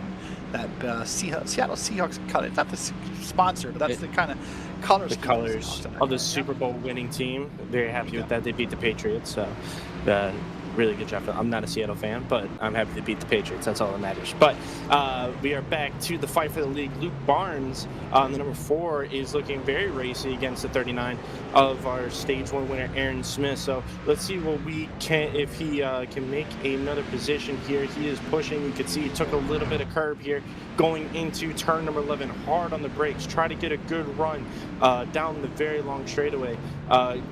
Into the heartbreaking zone, turn number 12, we see a little bit more battling. The 45 and the 98 of Sven Hawthorne tries to get the crossover. It looks like he does have the momentum. Is he going to do it? Maybe a little bit of side drafting. It's definitely going to be close, but he does have the inside going into turn number 12. Who is going to be the latest on the brakes? Is it going to be the 98 or is it going to be the 81? It looks like the 98. He goes up a little bit to make a little bit of contact. going into turn number 12, but they settle it out. They keep going, and the 98 moves up into the 6th place position, making a couple spots after the restart, using a little bit of the sausage curve to rotate it, the car a little bit, and now he is going to set his eyes forward on the 81 of River Hayes, and now the 45 has to go defensive. The 18 tries to go around the outside, get a little bit more momentum. The 00, Beckett Brown, he did have to come in and get a faster pair. He got a little bogged up by the 45, and now they're going to go 3 wide into the long right-hand corner. The 18 gets by the 45. Beckett Brown also is trying to hold around the outside here, runs into the back of the 18, gets a little loose, and now the 45 gets by, but here comes Beckett Brown down the inside into the final corner, and he's going to slow right in front of the 45. The 45 of Derek Jewett losing a lot of position, but now we see a car going way wide using all the drag, and now Derek Jewett now can have an opportunity to get by Sean in the 18 going up into turn number 1. And see what happens. He sends it down the inside, very uphill corner, blind corner.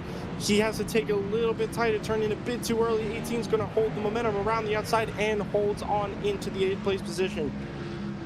Yeah, lots happening there, and for Derek Jewett, I know it's twice different in that lap. 2 different cars kind of cut right in front of him. And you wonder if at some point that patience of Derek Jewett will start to wear off a little bit. If he'll say, hey, listen, there's so many times it's going to happen to me here in this race before I might just, not lift. I might not be as nice to give up my spots here, but right now on lap 20, he does in fact do it for 2 different cars, and that'll leave Jewett with that black and red machine in the middle of your screen, currently running over in P9. By the way, up front here, this is Devin Curl, this is Morgan Cook. Remember, they had some contact earlier. They were the opposite of what they are now, and Morgan Cook almost made contact with the 04 right there of Luke Barnes, but this is a kind of fun to watch here. Remember a while ago, Jonathan, it was Cook behind Curl, and there was a little bit of contact. It makes you wonder if we're gonna be okay here. Yeah, let's see in the 51. It's a really close battle for the 2nd place position. This is getting very interesting. Let's see if we have the 15 going around the outside of Cook, and it looks like he does. The 51 has to slow it down to try to defend, but the 15 holding around the outside with all the momentum, gets the pass done around the outside. Really well done by Curl. And now 81 of Hayes trying to get down the inside of Cook as well. And guess who's behind him? The number 98 of Sven Hawthorne, one of the reserve drivers or fill-in drivers, is trying to make up a couple more spots to get into the top 5. He looks down on the inside of the 81. Let's see if they're still going to be side by side. We're going to go into the left-hander. So Hayes now has the inside. Is it going to be close? Holds around the outside. We have the 15 going really wide of Cook, comes back on track, and now it's a 2x2 side by side, and looks like the Sven Hawthorne moves up another position. Now we're going to see a battle into turn number 1. Is it going to be Curl? Is it going to be Cook? And are we going to go 3 wide into turn number 1? It looks like the 98 really late on the brakes is going to get by the 51. Is he going to get slowed down in time? Did not hit Curl. He has to park it, and he loses the position. Very close, but really well done to avoid maybe an incident here as the battle continues on, and Curl is going to hold on to 3rd place here. Wow, very uncharacteristic to see that kind of 3 wide move happen in turn 1 outside of a restart, but it certainly happened there. Lots happened in that moment. Curl stayed up ahead, but Morgan Cook and Sven Hawthorne really got up there and traded some spots around, and now for the moment we're good. It is in that order. Curl, Cook, and Hawthorne. That's 3rd, 4th, and 5th. Up ahead by a second is Luke Barnes, but boy, it didn't take long for Aaron Smith to take his spot back. 5 seconds to the lead already, so this is the battle. And look going back from Morgan Cook even. I mean, it's Beckett Brown probably back there. River Hayes is back there. This really is the hotbed of action here on the track. A lot has happened. I am a little out of breath after that one, but now everything is kind of calmed down a little bit. Everyone's spaced out. You know who else is spaced out? Aaron Smith, 5.4 seconds and a handful in 2 laps. All this battling has let him get away here, as we have a couple more laps left in the stage, but the battle for 2nd is definitely on. It's 2nd up until 7th. So a 5-car train here for the second place position. It's definitely going to be very interesting here as the 000, a Brown trying to get to the rear end of the Fanatec Toyota Supra 98 of Sven Hawthorne, the battle for second. As you can see, all in highlighted yellow. Look how close it all is. Look how many cars are. You would think this would be the battle for the lead as Brown kind of, I don't know if he moves the 98 a little bit, but goes down the inside. The 98 now has to try and get back on the track in a safe manner. Now as the 00 is going to go down the inside, Brown is going to takes the position, goes up into P5. Now he's going to set his sights forward on on Cook, who I think had a little bit of a bad exit coming around the final corner. And now he's going to kind of stick his nose down the inside. Is he actually going for the move? He is. He has to take it very nice and tight down into turn number 1 and late on the brakes, and he gets it done. What a move by Beckett Brown up into P4. Big move by Beckett Brown up into P4. Got the pass there on Morgan Cook completed. Puts Brown up into P4, as you said. And I did notice, by the way, remember, all the drivers have one fast repair to start this. Whoa, races. Almost up on 2 tires. But notice the front of that car, by the way. You pointed it out under that first caution. It was bit up and beat up.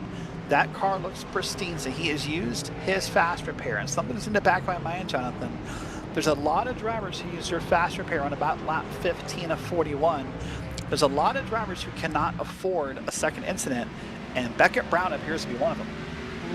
Yeah, he appears to be one of them, but it looks like he just does not care. He's going to try and look down the inside once again, as the number 4 of Barnes needs to hold it down the inside, needs to defend from Curl, who's trying to get up into the second place position again after he lost it, I think, on the restart. After the incident that caused the caution, but Brown does not care. He is going to look down the inside here as we are going to go down into the hard braking zone, turn number 12. Who's going to be the hardest on the brakes? The 15 gets a little squirrely. He brakes pretty late. He has to try to not hit the 4. Oh, there's contact! Yeah, he made contact, did. Oh no! Morgan Cook and the 04 Luke Barnes made contact with that car. I'm sorry, Morgan Cook made contact with the 04. And no caution. We're going to stay green, I do believe.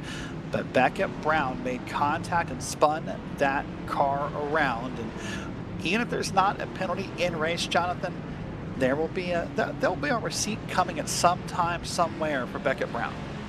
But that is definitely a move. He definitely was not intending to do that, but he just broke really late trying to get by Curl and ended up hitting the 4 of Barnes, and Barnes is trying to hold on to that second place position by the end of the stage. So what a shame, but I think he has to come in now. I think he has some damage to get that fast repair. We're going to look again. Yeah, he gets a little loose under the brakes, has to run over the curb. That could be track limits as well, and hits the 4. Luckily, Curl is able to avoid it, and the Hayes has nowhere to go, and neither does Cook. Yep. That is, and look, and Brian almost got involved in it. Yep. Watch from Morgan's point of view here. Yeah, that is the blind corner. Yeah, you have nowhere to go. Got some air though. I'll give there are a couple bonus points for that. Is Tommy Ryan, last week's winner, has actually moved up after the incident. The spin before turn number 1, he's actually moved up back into the 6th place position. He's actually gonna get a couple freebies here. Maybe before the end of the stage. It looks like Hayes is just going to try and hold on. I don't know how much damage he really has. I know he has like no rear end right now. I don't know how much that's actually going to affect him here, but it's definitely going to affect him a little bit here as Ryan is going to try to look for a move using a lot of the track here. Stays within track limits though, as we are going into turn number 11. I don't know if Hayes is going to fight this too much, but Ryan just gets a crossover. Very nice and easy on power. They're going to be drag racing now down into turn number 12, but I think Ryan has the momentum. I think he has the run here, but Hayes is still not going to back down from a fight here. Ryan going down the inside. I think he's half a car ahead already into the braking zone. He's just going to go turn into turn number 12, get the pass done. Hayes is going to try and fight it here with a crossover. It's very hard to keep these cars from not washing out wide, but I think Ryan is just going to hold on, but he's trying to get another crossover, but it's just not going to be enough for him, and Ryan's now back up in the top 5. Doing a good job. Is time around that 99 car, the black and yellow car that won last week in Vegas. Up here now, working his way through the corners up to the big sweeping right-hander here. We talked about this earlier under caution, how some of these corners feel like they kind of last forever, and this is one of them here.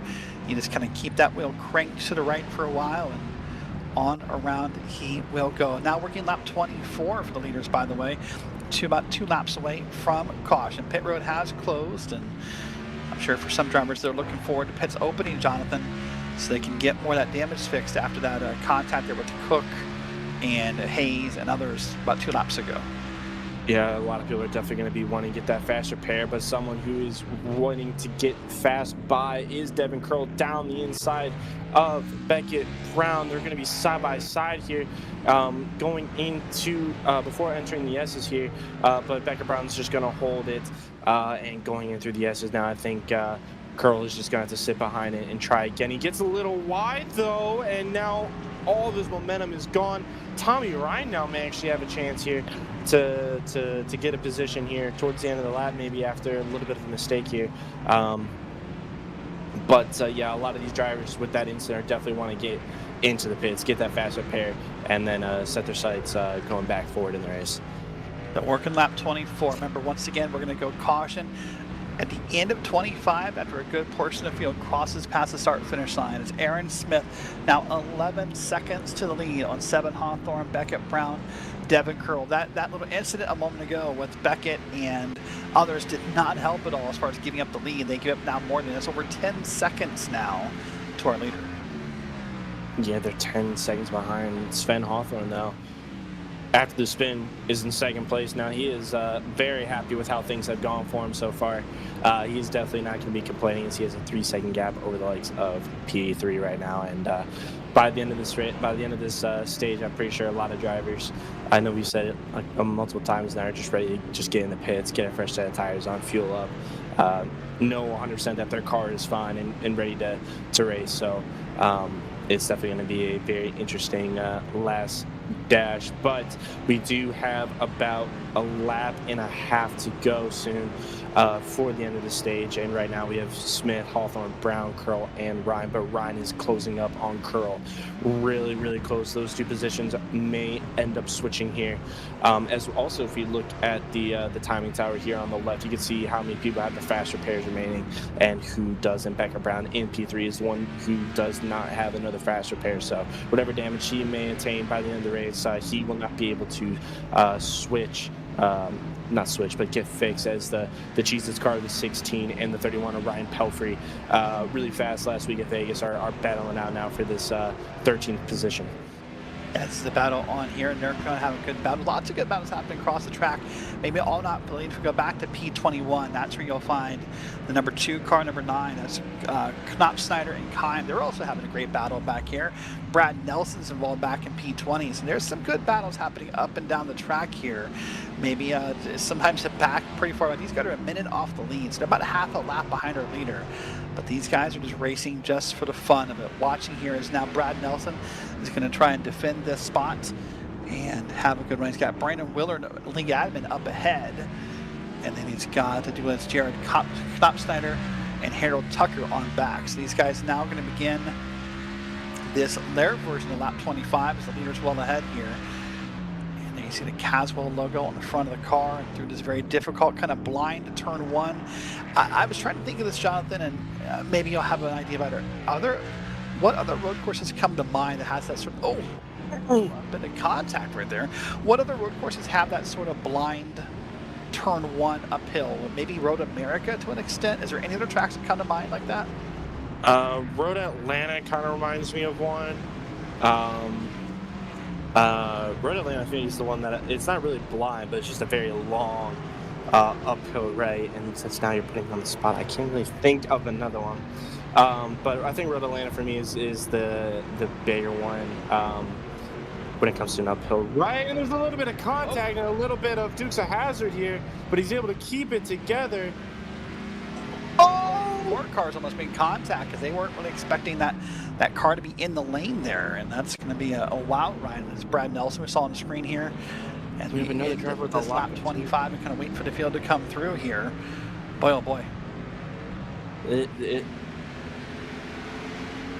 Wow, everything here's maybe Lime Rock has it. Maybe not the elevation of Lime Rock, but definitely kind of the big sweeping right-hander. Would definitely have the.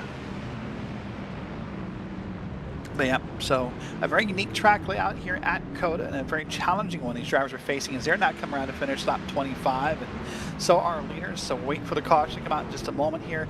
There's Curl and Ryan side by side, a little bit leaning on one another, and Curl will drive away here. So in a moment the caution will come out. There it is, and we will end stage 2, and Aaron Smith has won both stages. Really well done from the 39. Really well done from him. 14 seconds this time. Granted, there was a little bit of contact here and there, but for such a short stage, for him, he pulled away quite a lot. So really well done for him. Now he's just got to do it one more time for 15 lap final stint here. Well, once again, congrats to Aaron Smith the second. He is your stage 2 winner here at COTA. And happy you're along for the ride. Pit stops will come up soon, and we will get those covered for you live. I think first, let's do this in the opposite order this time. Let's step aside first while Aaron catches the pace car. We'll get a couple commercials in. You won't miss any pit stops. We're back in a moment here on Green Flag TV.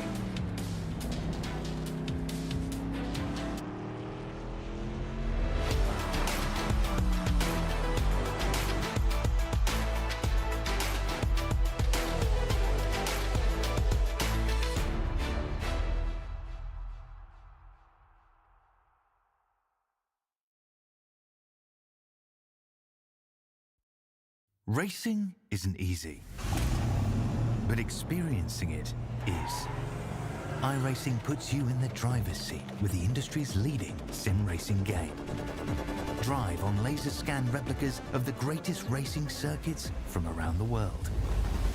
Go head-to-head against other drivers chosen by skill-based matchmaking to ensure competitive racing at every level. Compete across all your favorite series.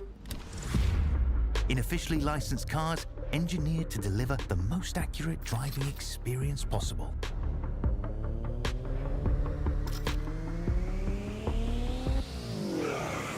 Join a race or host your own with players from across the globe. Race against the computer or in a league with friends.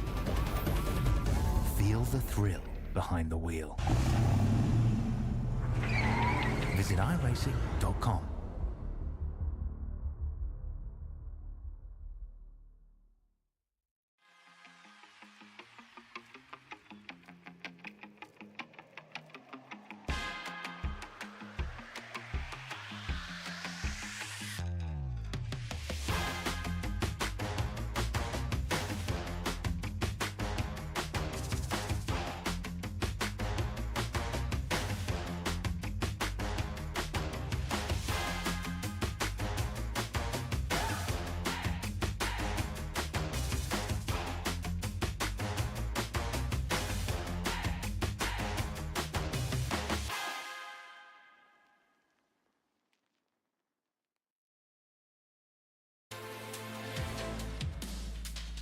I'll get back here on Green Flag TV. Derek Watson, Jonathan Casio up in the commentary booth with Christian Hill pushing the buttons and making us look and sound good down in the production truck. Well, Jonathan, here we are now more than halfway through this race. So we're under caution and waiting for pits to open here, and have hopefully there's one last dash to the finish here. We'll probably go green, I suspect, on lap 29, and then we'll have from 29 to 41 to settle this race.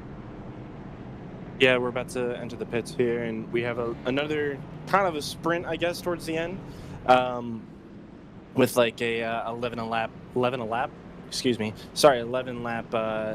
finish. I think it's going to be very interesting. Now the whole order's been all jumbled up. We've had the 39 leading the way so far. Now we have the 98 of Sven Hawthorne in P2 trying to shake things up. We have Brown in P3 who's been looking really good, really fast. We have Curl as well, who's been looking really good, and last week's winner Tommy Ryan in P5 who had a little bit of an incident. A couple of restarts ago, spun the tires and spun, and now he's back up in the top 5.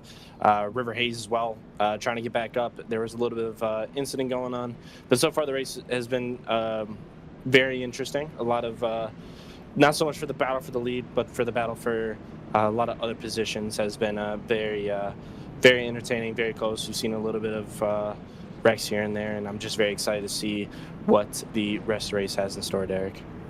Yeah, what the rest of the race has in store, again, now the nervous point becomes getting through that restart because it got messy the one time. And I think once you get past there, it's not going to get doled out. We saw lots of great racing happening, up and down the hills. And so I think there's a lot of great moments left here to happen in this broadcast. But happy along for the ride here. Before pit stops, it's Aaron Smith, 7 Hawthorne, Beckett Brown's up in P3, Devin Curl, Tommy Ryan in your top 5 here. So some different names up top to an extent. And one of those is definitely Sean Merriman, by the way, in P7. He's up 16 spots on the day, Jonathan. So obviously he's very happy on a road course because he's made up a lot of space.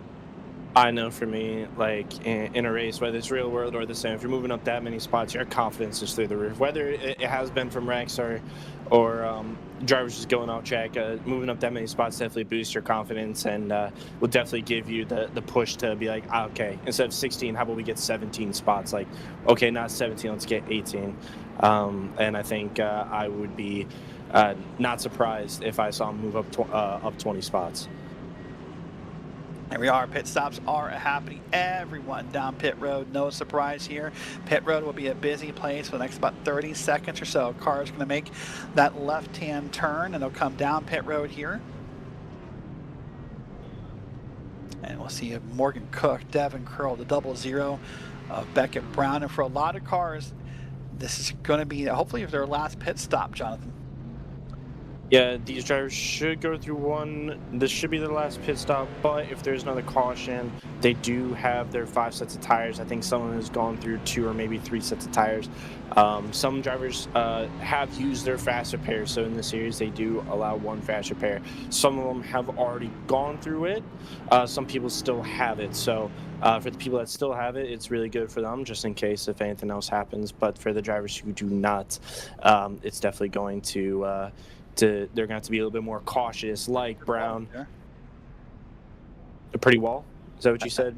That wall is that. It's a very nice brick. It's a very nice brick. Whoever made the brick work on that wall was top notch, top tier. I actually know a guy who does a lot of like work. But I know a lot of different guys. But I know a guy. He does a lot of masonry work. He's laid brick and some of that. He does an amazing job. So I would not be surprised if it was done by him. But also new leader, by the way, Harold Tucker in the 79. He has not pit yet, I don't think. So I was looking at that as well to see if I could get a read on it. You're right. He did not pit this time by.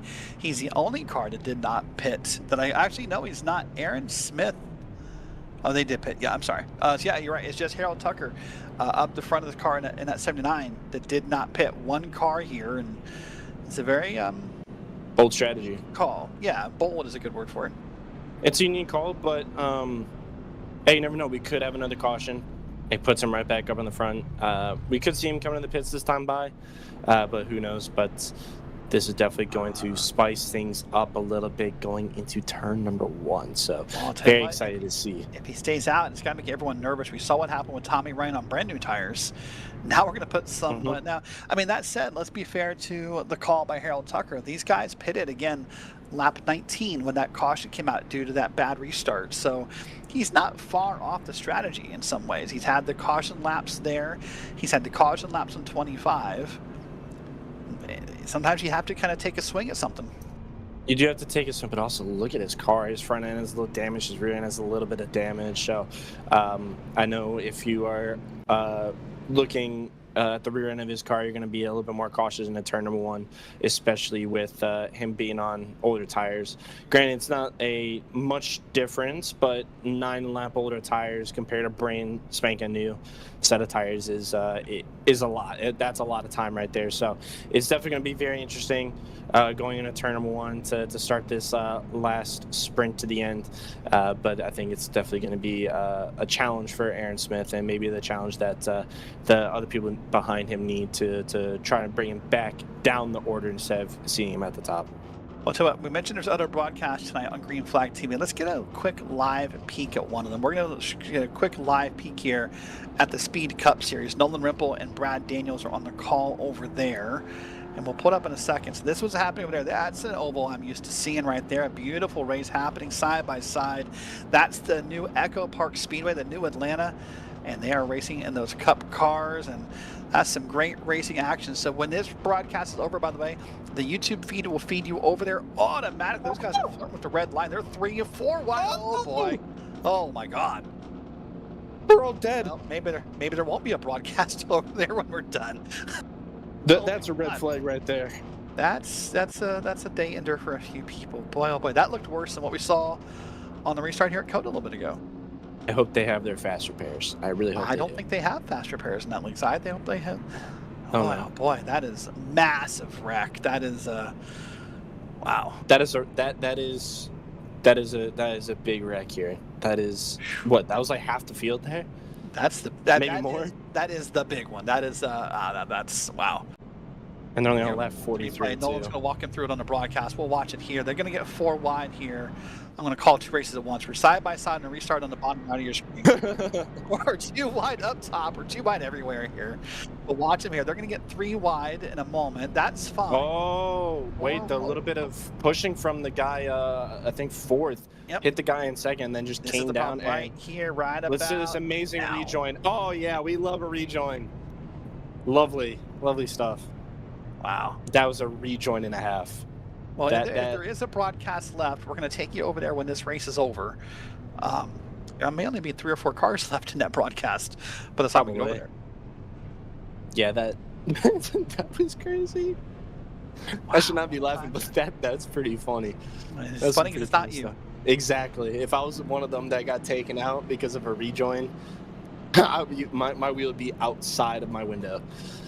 Fair enough. Let's watch it one more time. Oh, there's that big bump down, and again, that guy on the bottom. I mean, it's easy to make fun of the rejoin, but I'll say from old experience, it's not. It's It's definitely not easy to slow that car down. right. Nope, Yeah. not at all. So, all right. Well, let's get back full screen to COTA and watch the parade lap here. We'll wait for the command here.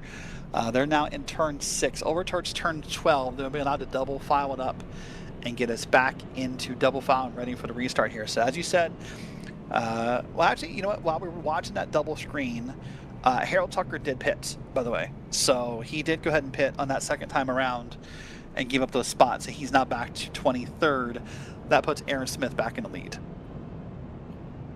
I was really hoping that he would stay out. I'm not going to lie. I feel like it would have been a really good race for all the other drivers to try and get by to Aaron and kind of hold him back. I feel like it made things really interesting. But I think overall just a good call from Harold to come in and get the damage that he has fixed if he still have his fast repair and then just get on a fresh set of tires.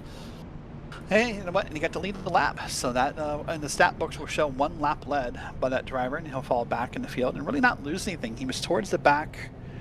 You know, we were in that battle back at 22nd, 23rd we showed before the caution. So realistically lost nothing and probably got caught off guard, I'm guessing, and thought maybe more people would stay out, and that's just not what happened. All right, well, here we go. Coming out of turn 11 down into turn 12, just about ready. See, the guys are already starting to double file a little bit here, kind of unofficially. I think they're eager to get back racing. I know I would be, especially, you know, such a, like you said, a 3.1 mile long track, just chilling behind a safety car.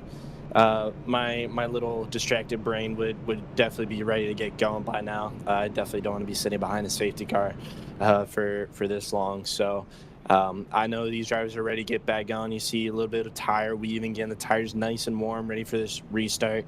Make sure they don't have wheels spinning. Like we saw by Ryan earlier today. So I think these drivers are ready to get going for this 11 lap shootout to the end. Yep, not that many laps left here in the race, and hopefully we'll keep it green here. And we go green at the beginning of lap 30. So about 12 laps to go is what we're going to have here, and we'll see if anyone can catch Aaron Smith. They have to think here, Jonathan, if you're 7 Hawthorne, Beckett, Brown, someone at the front, you have to hope for an amazing start and kind of get competitive with Aaron Smith, maybe sort of, I guess, block his run. Otherwise, he might just pull away again.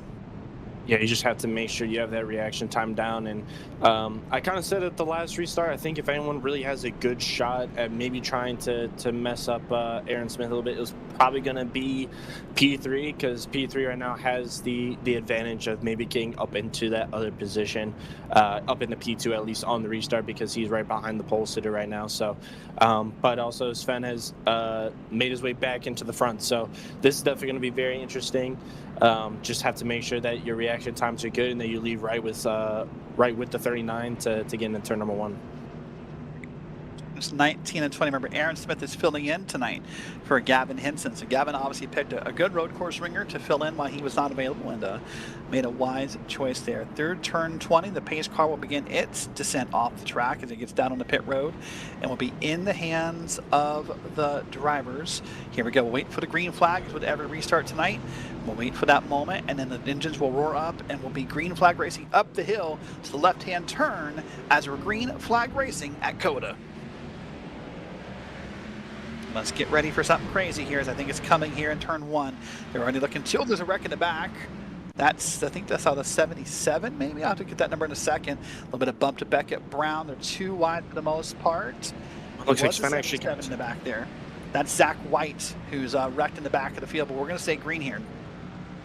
And Sven Hawthorne actually gets into the lead. He held around the outside in turn 1, and now we have another new race leader at the front. It is Sven Hawthorne in the 98, a guy who spun on lap number 1, now is trying to hold back the 39. Beckett Brown now up, still holds in the third position. Curl into P number 4. Tommy Ryan in the top 5 once again, as now we are entering I think that is turn number 10 here, going down into turn number 11 here in a bit. Looks like Smith is now going to have to defend against Brown. Brown's going to go down the inside. Very lazy, trying to get Hawthorne too. No, he does not. He slows it down in time. And it looks like Smith is actually falling down the order a little bit. So now Smith, for the first time, we have seen him lower than second place, because the 79 was actually in front of him under the pace lap. But he has fallen down into the third place position. Makes you wonder if Aaron Smith is going to have a challenge in traffic, or if he's just going to kind of wait and bide his time. Well, only time will tell as we're going around the track here, all 20 turns here in this 3.41 mile layout. And as you said, Aaron Smith, this is different for the first time, not leading as Sven Hawthorne, Beckett Brown, and then Aaron Smith in your top 3.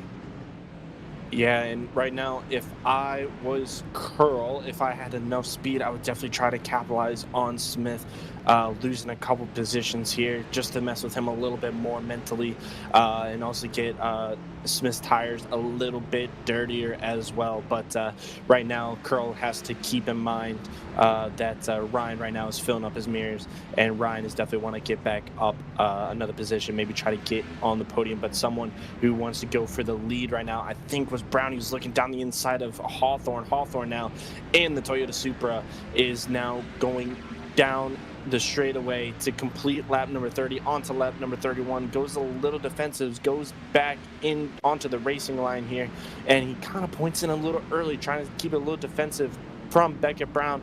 And here comes Aaron Smith in P3. Gets a great run out of turn number 1. It looks like he carries a little bit more speed into the center corner and actually helps him out a little bit. And now we are going through the beautiful S's here at COTA with the leaders here, 1, 2, 3, 4, and P5 here, all on the line here. And also we have 6th through 10th right behind them. So we have 2 groups formed here in the top 10, and it's just about to get started. We have about 10 laps here, and it's definitely going to be very spicy. Very spicy indeed. By the way, we talk a lot about parenting within NASCAR, and especially within the iRacing world, where we have the 3 different bodies, but they all perform the same. And the best way to look at that is your current manufacturer runnings in this race, because up top, your top 3, it is exactly that: Toyota, Chevy. Oh, what a send though by Brown! As there's Brown, he's going to try and get up involved. He'll now take the lead. So that'll be Chevy, Toyota, Ford, and that's a beautiful send there by that blue car. So a lot of parity here amongst these car models here, and it just shows that it doesn't matter which car you have, it's about how you drive it. He's also doing a little Verstappen weave down the straightaway too to break the toe a little bit.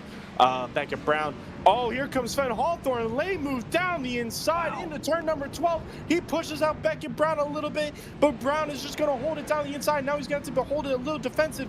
Hawthorne trying to go around the outside. He goes way too deep, and that allows Aaron Smith down the inside. He moves up another position. We're going to see a lunge here into the next section of corners. Brown goes a little defensive, so Aaron Smith now can try to do a little bit across of the line here and gets a good run. But Sven Hawthorne tried to go for a lunge here, and it just did not work out for him, and he actually loses a position out of it. But it definitely was a great attempt, though. I'm not sure if it was. I think by doing it, we get that move right there. So what happened? He missed it, and he put Aaron Smith back in the conversation. A driver we thought maybe had fallen back and was going to be out of the way is now right back into this conversation. Beckett Brown still running around a P1, but Aaron Smith is quickly approaching the back of this car. They're now working up the front straight. This is going to head you back into turn 1. Brown's going to have the inside here, but let's see if Smith tries to do some kind of move here. Brown has been one of the more, I would say, aggressive drivers under the brakes here today as he tries to hold it down the inside. He does. Smith is going to have to try another way around the 00 in the Sabrina Carpenter livery Chevy here. And now we're going through the S's. Hawthorne is definitely wanting to get back up into the front, but right now he still has to hold on to that third place. Ryan gets a little Tokyo Drift action going on. I felt like in the rear end there, but he keeps it going as it looks like we're going to side by side once again of Brown and Smith, and this is just great racing so far. As now Smith goes, he just falls right back in line here, and now Hawthorne now has an opportunity here. Great racing, I agree with that. Indeed, as now Beckett Brown's trying to keep up ahead, trying to do the perfect lines and not let Aaron Smith back in. It's now Smith. Then you see Sven Hawthorne, Devin Curl, Tommy Ryan. That completes your top 5 right now. So Aaron Smith is trying here. Now the question will be if or when Aaron Smith gets back up to Beckett Brown, is he going to be a little confused? He's never had to rely on someone's braking points tonight. How much could that really affect how he drives his car? When you're, Tommy Ryan actually going down the inside. Yes, he hits the curb though, and I think it's just going to cause his run here.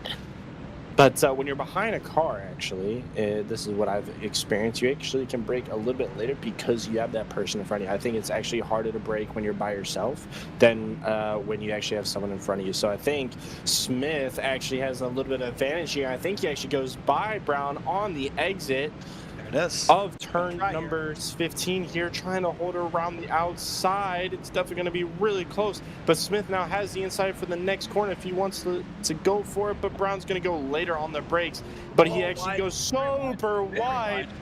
He disappears out of frame and comes right back on track, and Smith is now back in the lead, like you said, Derek. Yep, second first, same as the first. As now we're back around here, and this will put us back up the front straight here. This will begin lap 33. Sorry, this will be lap 34, pardon me, I believe, of this race. And we'll move on here as we get closer and closer to the conclusion of lap 41. So lap 33 is the number.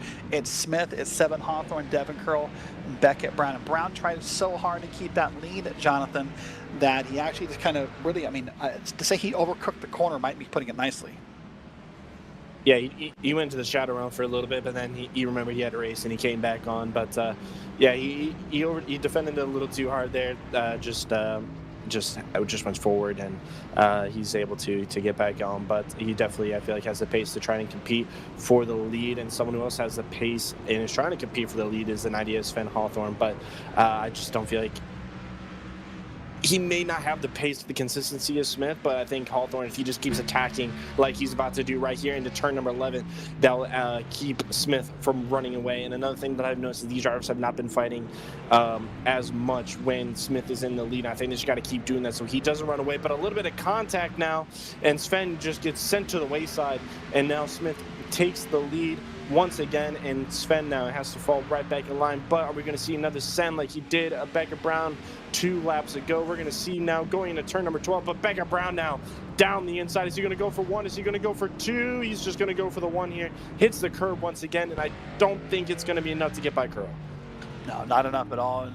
And the battle is still going to be on. This is looking back into Devin Curl from 7 Hawthorne. SMP2 up ahead is Aaron Smith, who's already about half a second ahead here. But look, Beckett Brown sent it in again. He's trying to make the move, and he almost had a repeat of what happened earlier. Beckett Brown almost swiped the back end of that car up in P2 of Hawthorne. But now Hawthorne's pulled away. That miss by Brown. It feels like that's Brown's moves in a way, Jonathan, is these big swipes, these big swings, and it's just like a batter in baseball. If you connect, it's a home run, but when you miss, it's a big old whiff sometimes. Yeah, he's definitely been one of the more aggressive drivers, which never is necessarily bad, but he has to be careful because he could be using his tires a lot more, especially with 8 laps to go, and he's actually cost them a 2.2 second gap to P2. So if they keep battling like this, it's just going to be a battle for P3, and they're not going to be able to have the chance for the lead here, and it's definitely going to affect them later on. But right now, I think he's done what he has to do to get back into a rhythm and try to get his eyes forward again. Get the eyes forward, get locked back in, and you have time. Remember, we have about 7-8 laps to go here, so still time to make it happen. There's your battle up front, just left the right side of your screen. This is 3, 4, 5, 6, up maybe through P8 on your screen here. So these guys have been consistent all day up front here and just trying to make something happen. Remember, we have green-white checker attempts on a road course, so a caution would not necessarily end the battle if it does come out. We will have the same restart procedure we have on every oval in the Caswell Glass Company O'Reilly series here. So keep that in mind if necessary. Hopefully not. Hopefully we'll get this green all the way to the end here. I'd definitely be very nice, but also I think it would make things very interesting as well to do a green-white checkered at the end, because we could see another move around the outside like what Sven Hawthorne did on the restart. But I feel that'd be very interesting. But at the same time, I'm pretty sure these drivers want to have a nice clean race to the end, and someone who wants to make something clean is a 25, maybe try to get an overtake on the 15, but I just realized I think the 25 is actually lap traffic here. So no, he's not actually. He's up there. Oh, he's not? 25. Maybe you're right. Maybe the 25 is, because he was involved earlier in that big wreck. Let me look at my timing and scoring for a second here, and I'll get back to you on that. That's Andrew Allen, who I think on our timing tower has a different number. Is the Oh, that was confusing me. Okay, yeah, that makes more sense then. 01 on the timing tower. He's the 25 on the car. And I think that's where the confusion's coming in, is the difference in numbers. But remember, he got that fast repair used after that big record. He got lifted off the ground a little bit, but got down pit road and got that car fixed up, and here he is up in the battle. And actually now in the battle, he tries to look down the inside. It's just one of those corners that it's just really hard to get a move down. And I feel like watching, they're just going for moves in these awkward corners. It's actually costing them more time. That's the thing with road course racing and racecraft, is understanding to go for an opportunity or a pass that's not going to lose you guys too much time. And I feel like that was just a move that just cost him way too much time there. Definitely not the smartest, but he tried to go for it, so I give him credit for it. Remember, Andrew's one of those drivers filling in. He's filling in for Joshua Thornton tonight in that car. So we'll see if we can get that address, or see if we can get some good highlights for him so he can show his teammates. He almost made contact with Devin Curl. In fact, now made the pass there to maybe a little bit of a bump and run. Not a move I'm used to seeing on a road course. You'd be surprised. A bump and run happens a lot more than what you may think. It's just maybe not as noticeable, I guess, maybe in the world of oval, but it definitely happens a lot more than you think. All you have to do is break a tad bit later and just use them a little bit as a break and just push them offline a little bit. So it actually is pretty common. I'm not the biggest fan of a bump and run, but if that's how people want to race, that's how people want to race, and he actually moves up another position. So now he's going to try and set his eyes forward of Allen, trying to set his eyes forward on Beckett Brown to get up into the podium. Now working on lap 35 of 41. This race quickly coming to an end. And what's quickly also happening is that lead that Aaron Smith is forming is now almost 1.7, almost now 2 seconds on the board here over 7 Hawthorne and Beckett Brown. So it felt like, I think when we look back on this race, Jonathan, that side-by-side battle that Hawthorne and Brown had for P1, they may look back and realize by doing that, they let Aaron Smith get away. No, I understand and agree with you, Derek. I feel like the battle between those two drivers, yeah, I mean, it's a battle of egos in racing, and I think that's just kind of what we saw, and it allowed Aaron to get back in the lead and start walking away. And and I feel like right now they may be kicking themselves a little bit, but in the end it's racing, and they'll just know for next time they come to a road course, and if Aaron's racing. Yeah, if Aaron's racing, they might go, hey, Gavin Henson, can you race your own car next time? Can you can you not call Aaron? We're okay with that. But a great run by Aaron Smith here is happening. This is on board Tommy Ryan, last week's winner, up in P6. So he now is going down the front. This is probably, I'd say, the second fastest part of the racetrack for these guys, up to 140, almost 150 now. Maybe other than that straightaway between turns 11 and 12, there's no other time you'll be carrying that much speed through this course. Yeah, it's definitely the second. I would agree with you, Derek. It's definitely the second fastest part of the track, besides the long straightaway. I think in the back stretch they're probably hitting 160 if I had to guess. It's a rough estimate, and we hit big curb there, and it really just messed up Ryan's run through there. Wow, that almost was a Rocket League moment right there. That was some curves right there. Rocket League moment. There's a dated reference. Is Rocket League still a hip thing? Do you guys still play that? Rocket League is actually becoming a big thing again. I suck at it, but Rocket League is back in the spotlight again. So we actually, if anyone watched the CIL stream, we had a bunch of Rocket League moments with some sausage curbs. So those are very fun to watch. Well, I didn't watch it, but I was watching the replay back, and we saw some GT3s doing some like Tony Hawk like kick flips and stuff. It was very entertaining, and we almost saw another one right here. Did. But right now what we're seeing is Tommy Ryan doing everything he can to see if he can get in the top 5 and get up here with Devin Curl and make that battle happen. We're also seeing the laps tick away here. We're now about to start lap 37 for our leaders, by the way, as the leaders now up and down turns 14 and 15. They're almost done with this lap here, and they'll get ready to be about 5 to go here at COTA. Well, Jonathan, overall a pretty clean race for most drivers. Maybe not the race everyone loves, because there's now only I think 20 cars on the lead lap, and Zach White in the 77th about to get lapped. So about to be 19 cars on the lead lap here. So we're going to start with 27. We still have, I believe, 22 on the track and 19 on the lead lap. Yeah, it's definitely the race has kind of dwindled down in terms of size, but does not mean that the battles have not been heating up, especially towards the end. We got Andrew Allen slowly catching up to the back of Brown. We have this battle right here for the top 5. We have 5 laps left. It's definitely going to be very interesting towards the end. Also, Allen may have to be a little not cautious, but he may have to keep in the back of his head. There could be a penalty for Beckett Brown with a little incident we saw earlier with the contact of the 04 Luke Barnes, who is sadly out of the race now. So there could be a penalty coming Brown's way, but that doesn't mean Allen should not try and go for an opportunity, but definitely should keep that in the back of his mind that there could be a penalty looming for Brown. We're quickly running through the list by those who are watching a couple of battles here on your screen. Tommy Ryan trying to catch Devin Curl.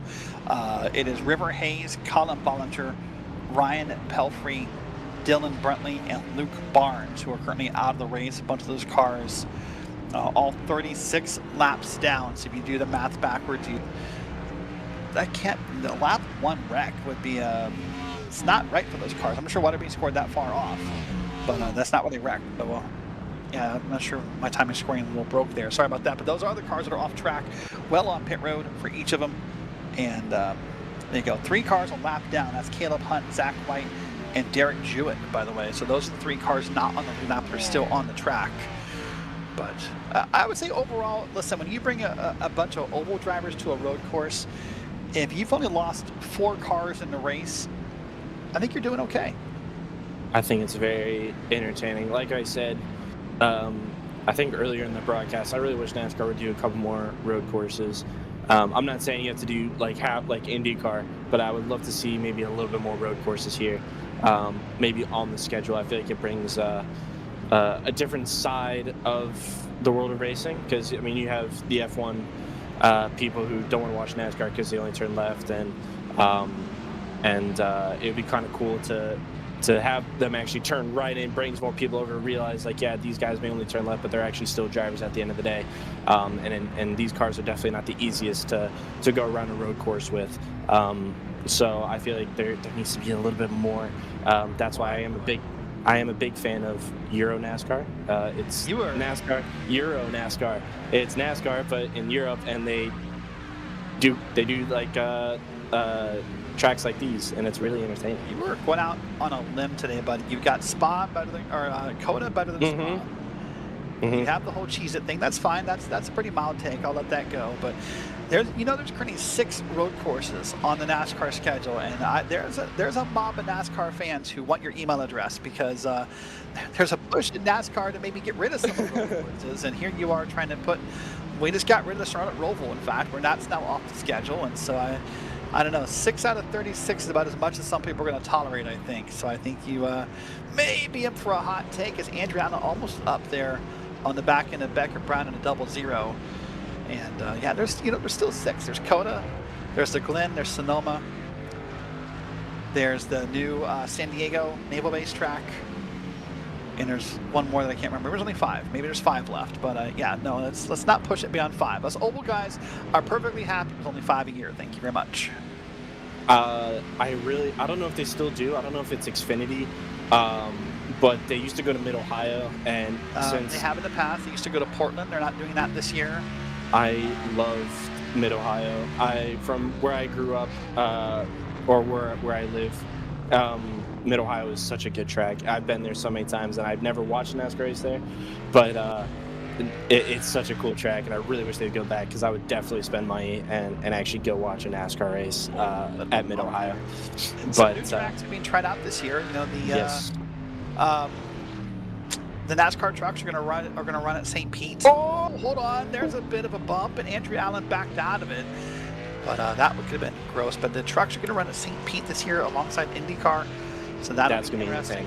The NASCAR trucks are going to run that San Diego Naval course. There's a lot of big names in that truck race. It's come out of the woodwork. James Hinchcliffe is going to race in it. A couple other big names have asked to get rides, so that'll be a pretty star-studded race there at that track as well. So there's lots of road courses. COTA's on the NASCAR schedule. There's COTA, the Glen, Sonoma.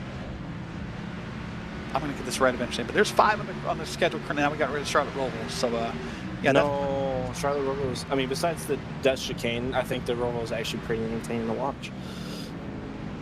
Wow, what's going on here? A lot of great racing side by side, and boy, the 25 is keeping the 0-0 honest. He is all over the back end, and Beckett Brown will not have a moment to breathe in these last 2 3/4 laps here. Now working lap 39 of 41. Aaron Smith has pulled away by almost 4 seconds now. So this battle you're watching here is the closest battle on track, pretty much up and down the field. This is the battle for P12. This is another battle that's happening here. This is going to be back here with Jonathan Giasheri. He's another fill-in driver. He is filling in for Doug Wysocki is who he's filling in for.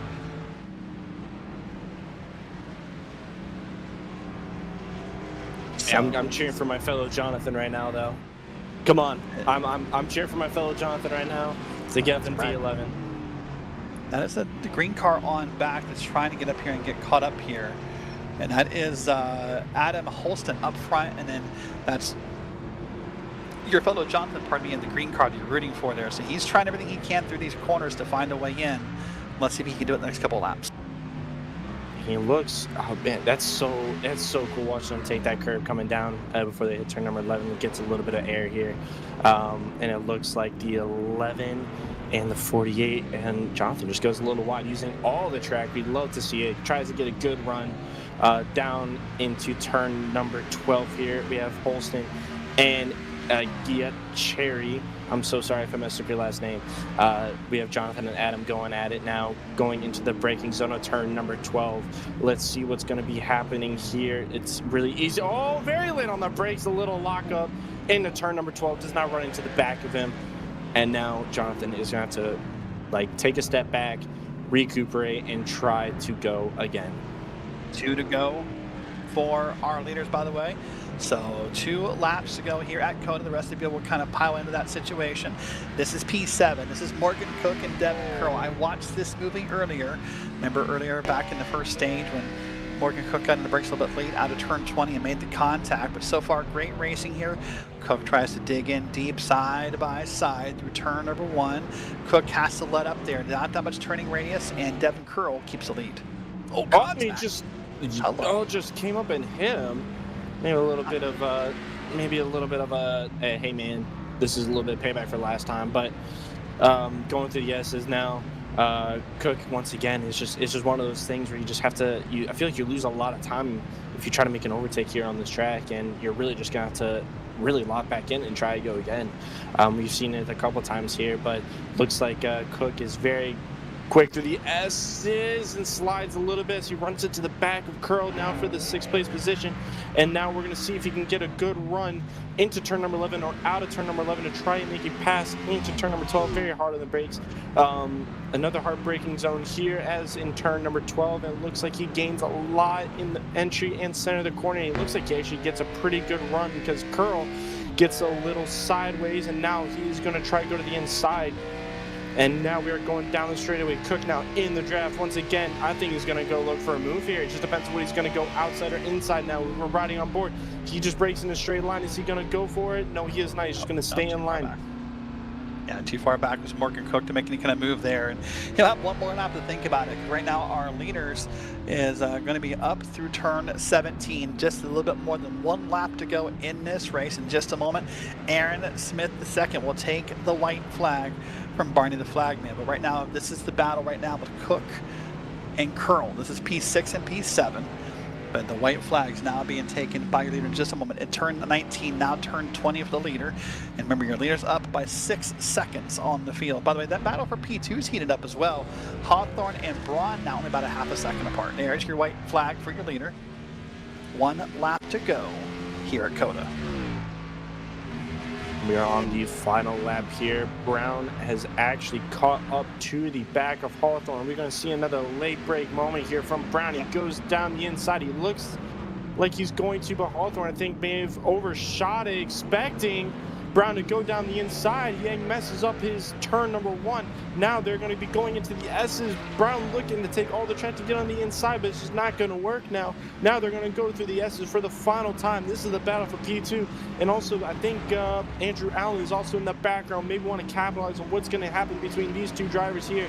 But now they're going through the S's. Now they went through turn number 6, entry turn number 7. Brown looking down the inside. Hawthorne just goes around the outside, holds on, carries momentum, but Brown is still right on the rear end of him. And it's also, I think that's Tommy Ryan as well, who could also gain another couple spots here as well if the battle between these 2 kicks off. But now Brown is going to go down the inside, late on the brakes again. Once again, does he overshoot? He locks up, and now Hawthorne goes down the inside, crosses him over, and now gets a good run. And now I think he should be good. But in another position, I think we get... Oh, wait. Who's in the back? Is that Allen? I think Allen spun. Andrew Allen is missing. You're right, that 25 car is no longer in the frame. He's definitely now falling back here. So Tommy Ryan will pick up the spot, and he will have to hold on for what he can. Our leader, by the way, just to the point where it's up through turn 14, so he's not too far from taking the checkered flag. But there's Andrew Allen now in the 25 car, just trying to limp it on back around up. Now the battle with Tommy Ryan. And that's it. Let's take it over to our leader. Let's give him his flowers, and let's go ahead and give the praise to the driver in the 39. A common driver at Monday nights in the High Tide Racing League here on Green Flag TV. He's won multiple times. Now comes in here tonight and subs in for a driver. And for Gavin Henson, here will come now through turns 19 and 20, one final time. And your leader will come on around. So he's here in the 39 car for the first time this season. It's going to come up the hill, and it's going to be a victory for Aaron Smith.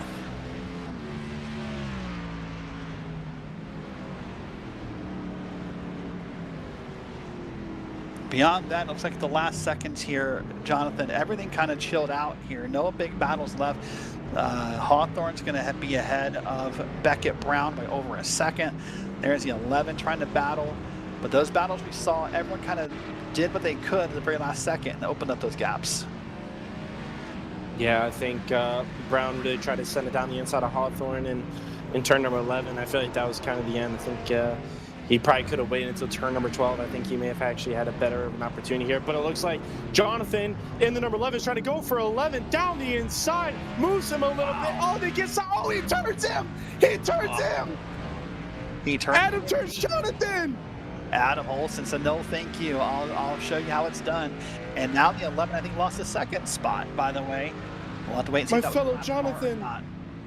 Now across the line. Let's see if there's any post-race shenanigans. Nope, they're going to park it and they'll settle it post-race. Well, meanwhile, up front, Aaron Smith is on his cooldown lap here. He is celebrating and having that moment in the sun here. As the sun's finally starting to peek its way through here at COTA. A very appropriate timing to give Aaron Smith his moment in the sun, as here comes a congratulations bump from that white car. Hawthorne, really good drive from him too. I know I've said it before, but he had the spin early on in the race and ended up coming back into the second place position. So what a drive for him. I think both of these drivers are both fill-in. So good job for the people who chose these two to fill in for him, and got him really good points, and both of them did a really good job. I think they both should be really proud of themselves. Great job indeed. They'll circle around here. This is turns 15 to 16. They'll come up here to that big winding right-hand corner we talked about a moment ago, and Aaron Smith will get a second to celebrate here up by the start-finish line. Just as long of a victory lap as it was a pace lap, about 4.5 minutes to get around here at the track, and Aaron Smith is taking his time as well. He shall. Well, so let's do this. Let's step aside for just a moment. We'll come back with our official results and our driver interviews, but we're going to step aside here on Green Flag TV.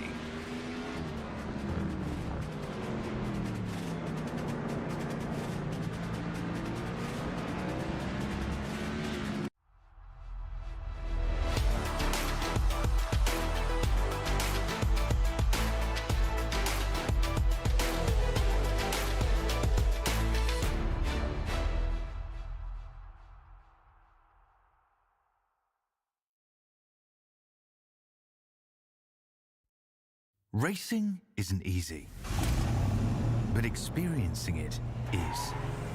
iRacing puts you in the driver's seat with the industry's leading sim racing game. Drive on laser scan replicas of the greatest racing circuits from around the world. Go head-to-head against other drivers chosen by skill-based matchmaking to ensure competitive racing at every level. Compete across all your favorite series. In officially licensed cars, engineered to deliver the most accurate driving experience possible.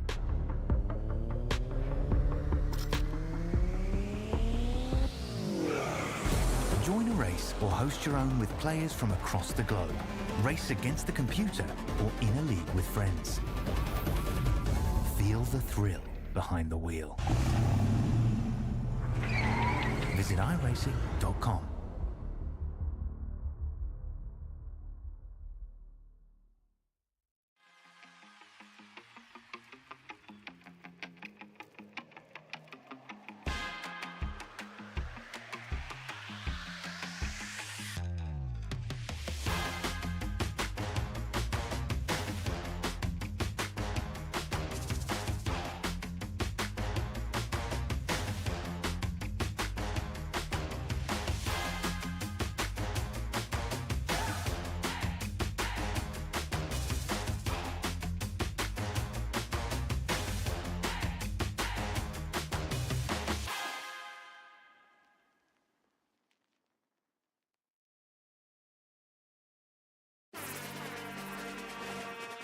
Welcome back here to the Circuit of the Americas here for the Barnyard 225 here on Green Flag TV.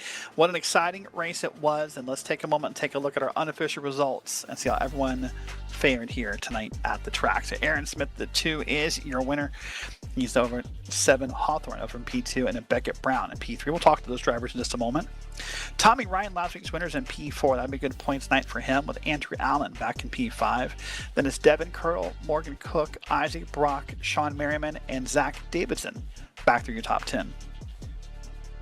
In P11, we have 40th Adam Holston. 11, we have Jonathan Giacheri. In 13th and 14th, we have 33 of Brad T. Nelson. And 27 of Bradley Cooper. In the 16, we have Michael Wade. In the number 2, we have Jared Knopsnyder. In number 9, we have Reggie Keem. In 79, we have Harold Tucker, the third. In 19th, in the number 19, we have Caleb Hunt. In the 20, and the 54 of Brandon Willard. These are now all cars 1 or more laps down. We head back to 21st. That's Derek Jewett 2 laps down. Then Zach White, River Hayes, Ryan Pelfrey, Luke Barnes, Colin Bollinger, and Dylan Brumley round out a third area 27 car field. And that's a look top to bottom at tonight's unofficial results. What we do know is official is we can welcome someone into the Green Flag TV broadcast booth on a different night. Aaron Smith, it's not Monday. You're not in the high tide, but somehow you're still a winner. Congrats on the victory at COTA. Oh, thank you. It's a different night, but same result. So how does that feel to come out here and just have a pretty dominant performance? It felt pretty good. Had a good truck last night. Ran pretty well there at Detroit. Came out here. I wasn't too sure what to expect because the Xfinity cars or O'Reilly cars have always been hit or miss with me on the road courses, especially at COTA because I've always burnt the back tires off. But I tried to work on that, and I think it worked out for me tonight. So the start of the last stage, we saw that very briefly that both Hawthorne and Brown, got away from you. What was in your mind? Were you just trying to be patient, let them burn up their stuff, or what was going on? Yeah, I did take turn 1 a little too easy. I thought I took it the same way I had all race, but I think I backed it off just a little bit. And yeah, those couple guys got by me. They were burning their stuff off, getting up ahead of me there. So I figured I'd just short shift, just stay in line, just wait for something to happen, and then take advantage of it. And then that's what happened. Well, filling in for Gavin Hinton tonight here in that 39 machine. So I guess you have some good news for Gavin when you talk next. Oh yeah, appreciate the folks at Waterforce Racing for letting me run their cars this week. All right. Well, Aaron, once again, congrats on the win. Anyone you want to say hello to or give a shout out to? Yeah, I'd like to thank the folks at Mystic Racing League again for putting up with me tonight. I don't think I'll be running the Cup race, but I had my fun these last 2 nights, so I'll take that and go with it. I'd like to thank all the folks in the field for playing nice, having a good race at the front, and all the folks for watching, y'all for broadcasting, and I'll catch y'all whenever I catch you. All right, Aaron. That's Aaron Smith II celebrating his victory here at COTA. But now I believe it's going to be time to talk to Seven Hawthorne, and he has caught up with Jonathan Ocasio. Jonathan, sorry, that's me. Sorry. Sven, great job driving back up to P2. I was curious this whole entire race. What happened in turn number 1 on lap 1? We saw you were facing backwards entering turn number 1. I'm just surprised as you. I went in there, thought I went in there kind of easy, and then I just got a big shot in the left rear. I'm not sure who hit me. I had to go back and look it down the replay, but I was a little mad about that because I was sitting there and I was just hoping that I just didn't get hit.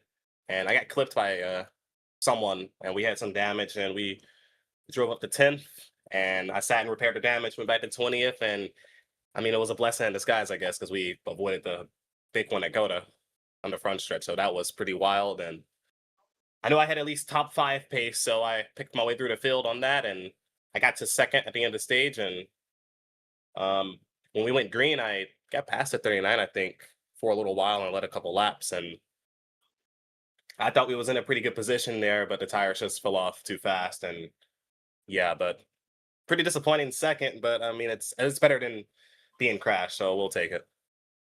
Yeah, but still really good. Anyway, another quick question. What was like your mentality as you were realizing you had the pace and you were just gaining way back through the field? Was it a big confidence booster or were you just not surprised? No, it was a extreme confidence booster. I watched the truck race last night and I saw Aaron and I was like, wow, like this guy is fast. So I knew when I started the race, I was like, we're not gonna have a shot for him. But driving through the field with damage, it just made me realize that we hit a really good car today. And once I got to the front, I mean, that thing was bad fast, and we had a real shot. So I'm happy with that, and hope to be back, and maybe we can knock off a couple wins. And yeah. Well, congrats once again, Sven. Is there anyone you would like to thank for this P2 finish today? I thank the boys back at the Toyota shop. They brought me a fast car tonight. Well, congrats, man, on a P2, and hopefully next time we'll see you with the number 1 next to your name. Yes, sir. Have a good one. You too. All right, that is Seven Hawthorne, and it's going to wrap up that interview. We got one more to go. Let's bring in the driver of the 00 and Beckett Brown. And Beckett, what a run you had tonight. An aggressive run at times. You definitely took some swings at some passes. Some of them paid off, some of them didn't, but you still got P3. Yes, thank you. So P3 overall, how does that feel? Is it disappointing? Were you hoping for first? Are you surprised where you are? What's going on there? I thought we were running COTA West today with the new configuration, and once I realized what we were doing, I was like, oh, I gotta get some good practice in. I put down a 117 in practice, and I was like, damn, I'm really good. I'm I'm P1 right now, and then to have the winner go out there and run 3 seconds faster, I realized I had to go lock in. But I'm happy with second. I'm not gonna run many of these races. I feel like I had something for second. I just didn't have enough there at the end. I kind of burned my tires off. Yeah, once I overdrove the corner to let Aaron by, it just wasn't going to happen. P3 overall is still a good run for that 00 car. Any other thoughts or takeaways from this race? Oh, man, these guys are really good. Really good everywhere, man. The road courses are really fun with these guys. Sucks I probably won't get to run much more with them, but I love it. All right. Well, listen, great run tonight. Anyone you want to say hello to or give a shout out to? My friend Jonas, he's waiting on me. He's gonna go ahead and leave, and I'm gonna show him this to show that we got the Serena Carpenter car out front today, and ran good with it because he's the reason I'm the reason we're gonna be late. But he knows that this is what I do for fun, and Graham Crackers Racing. I appreciate them. Go join that Discord. But other than that, just these guys and yeah, it was just a really good race, man. Brandon Willard, I thank him for putting up with me. But other than that, no. Well, go have fun. Don't get in trouble, and we will talk to you next week. Thank you. All right, that is Beckett Brown, and that'll wrap up our podium interviews for this evening. 1 week from tonight, Jonathan, we're back here with the Caswell Glass Company Series. We'll be at Chicagoland, back on the ovals at an oval that's returning to NASCAR this year. Yeah, I don't know much about Chicagoland, but we are back on the ovals. And if the racing's anything like you've seen tonight, it is definitely going to be one to watch, and you guys definitely do not want to miss it. Right, like it says right in the below, February 26th, 8:30. Please do not miss it. You guys want to see some great racing. This is the channel you want to be watching it on. So go check it out. It's definitely going to be a lot of fun. Well, speaking of missing it, if you've missed any race from the 2026 Caswell Glass Company Series, you can catch every race here on the Green Flag TV YouTube channel. Once again, congratulations to Aaron Smith on the victory. For Christian Hill, our producer, for Jonathan Ocasio, my partner, I am Derek Watson saying so long and good night from the Lone Star State.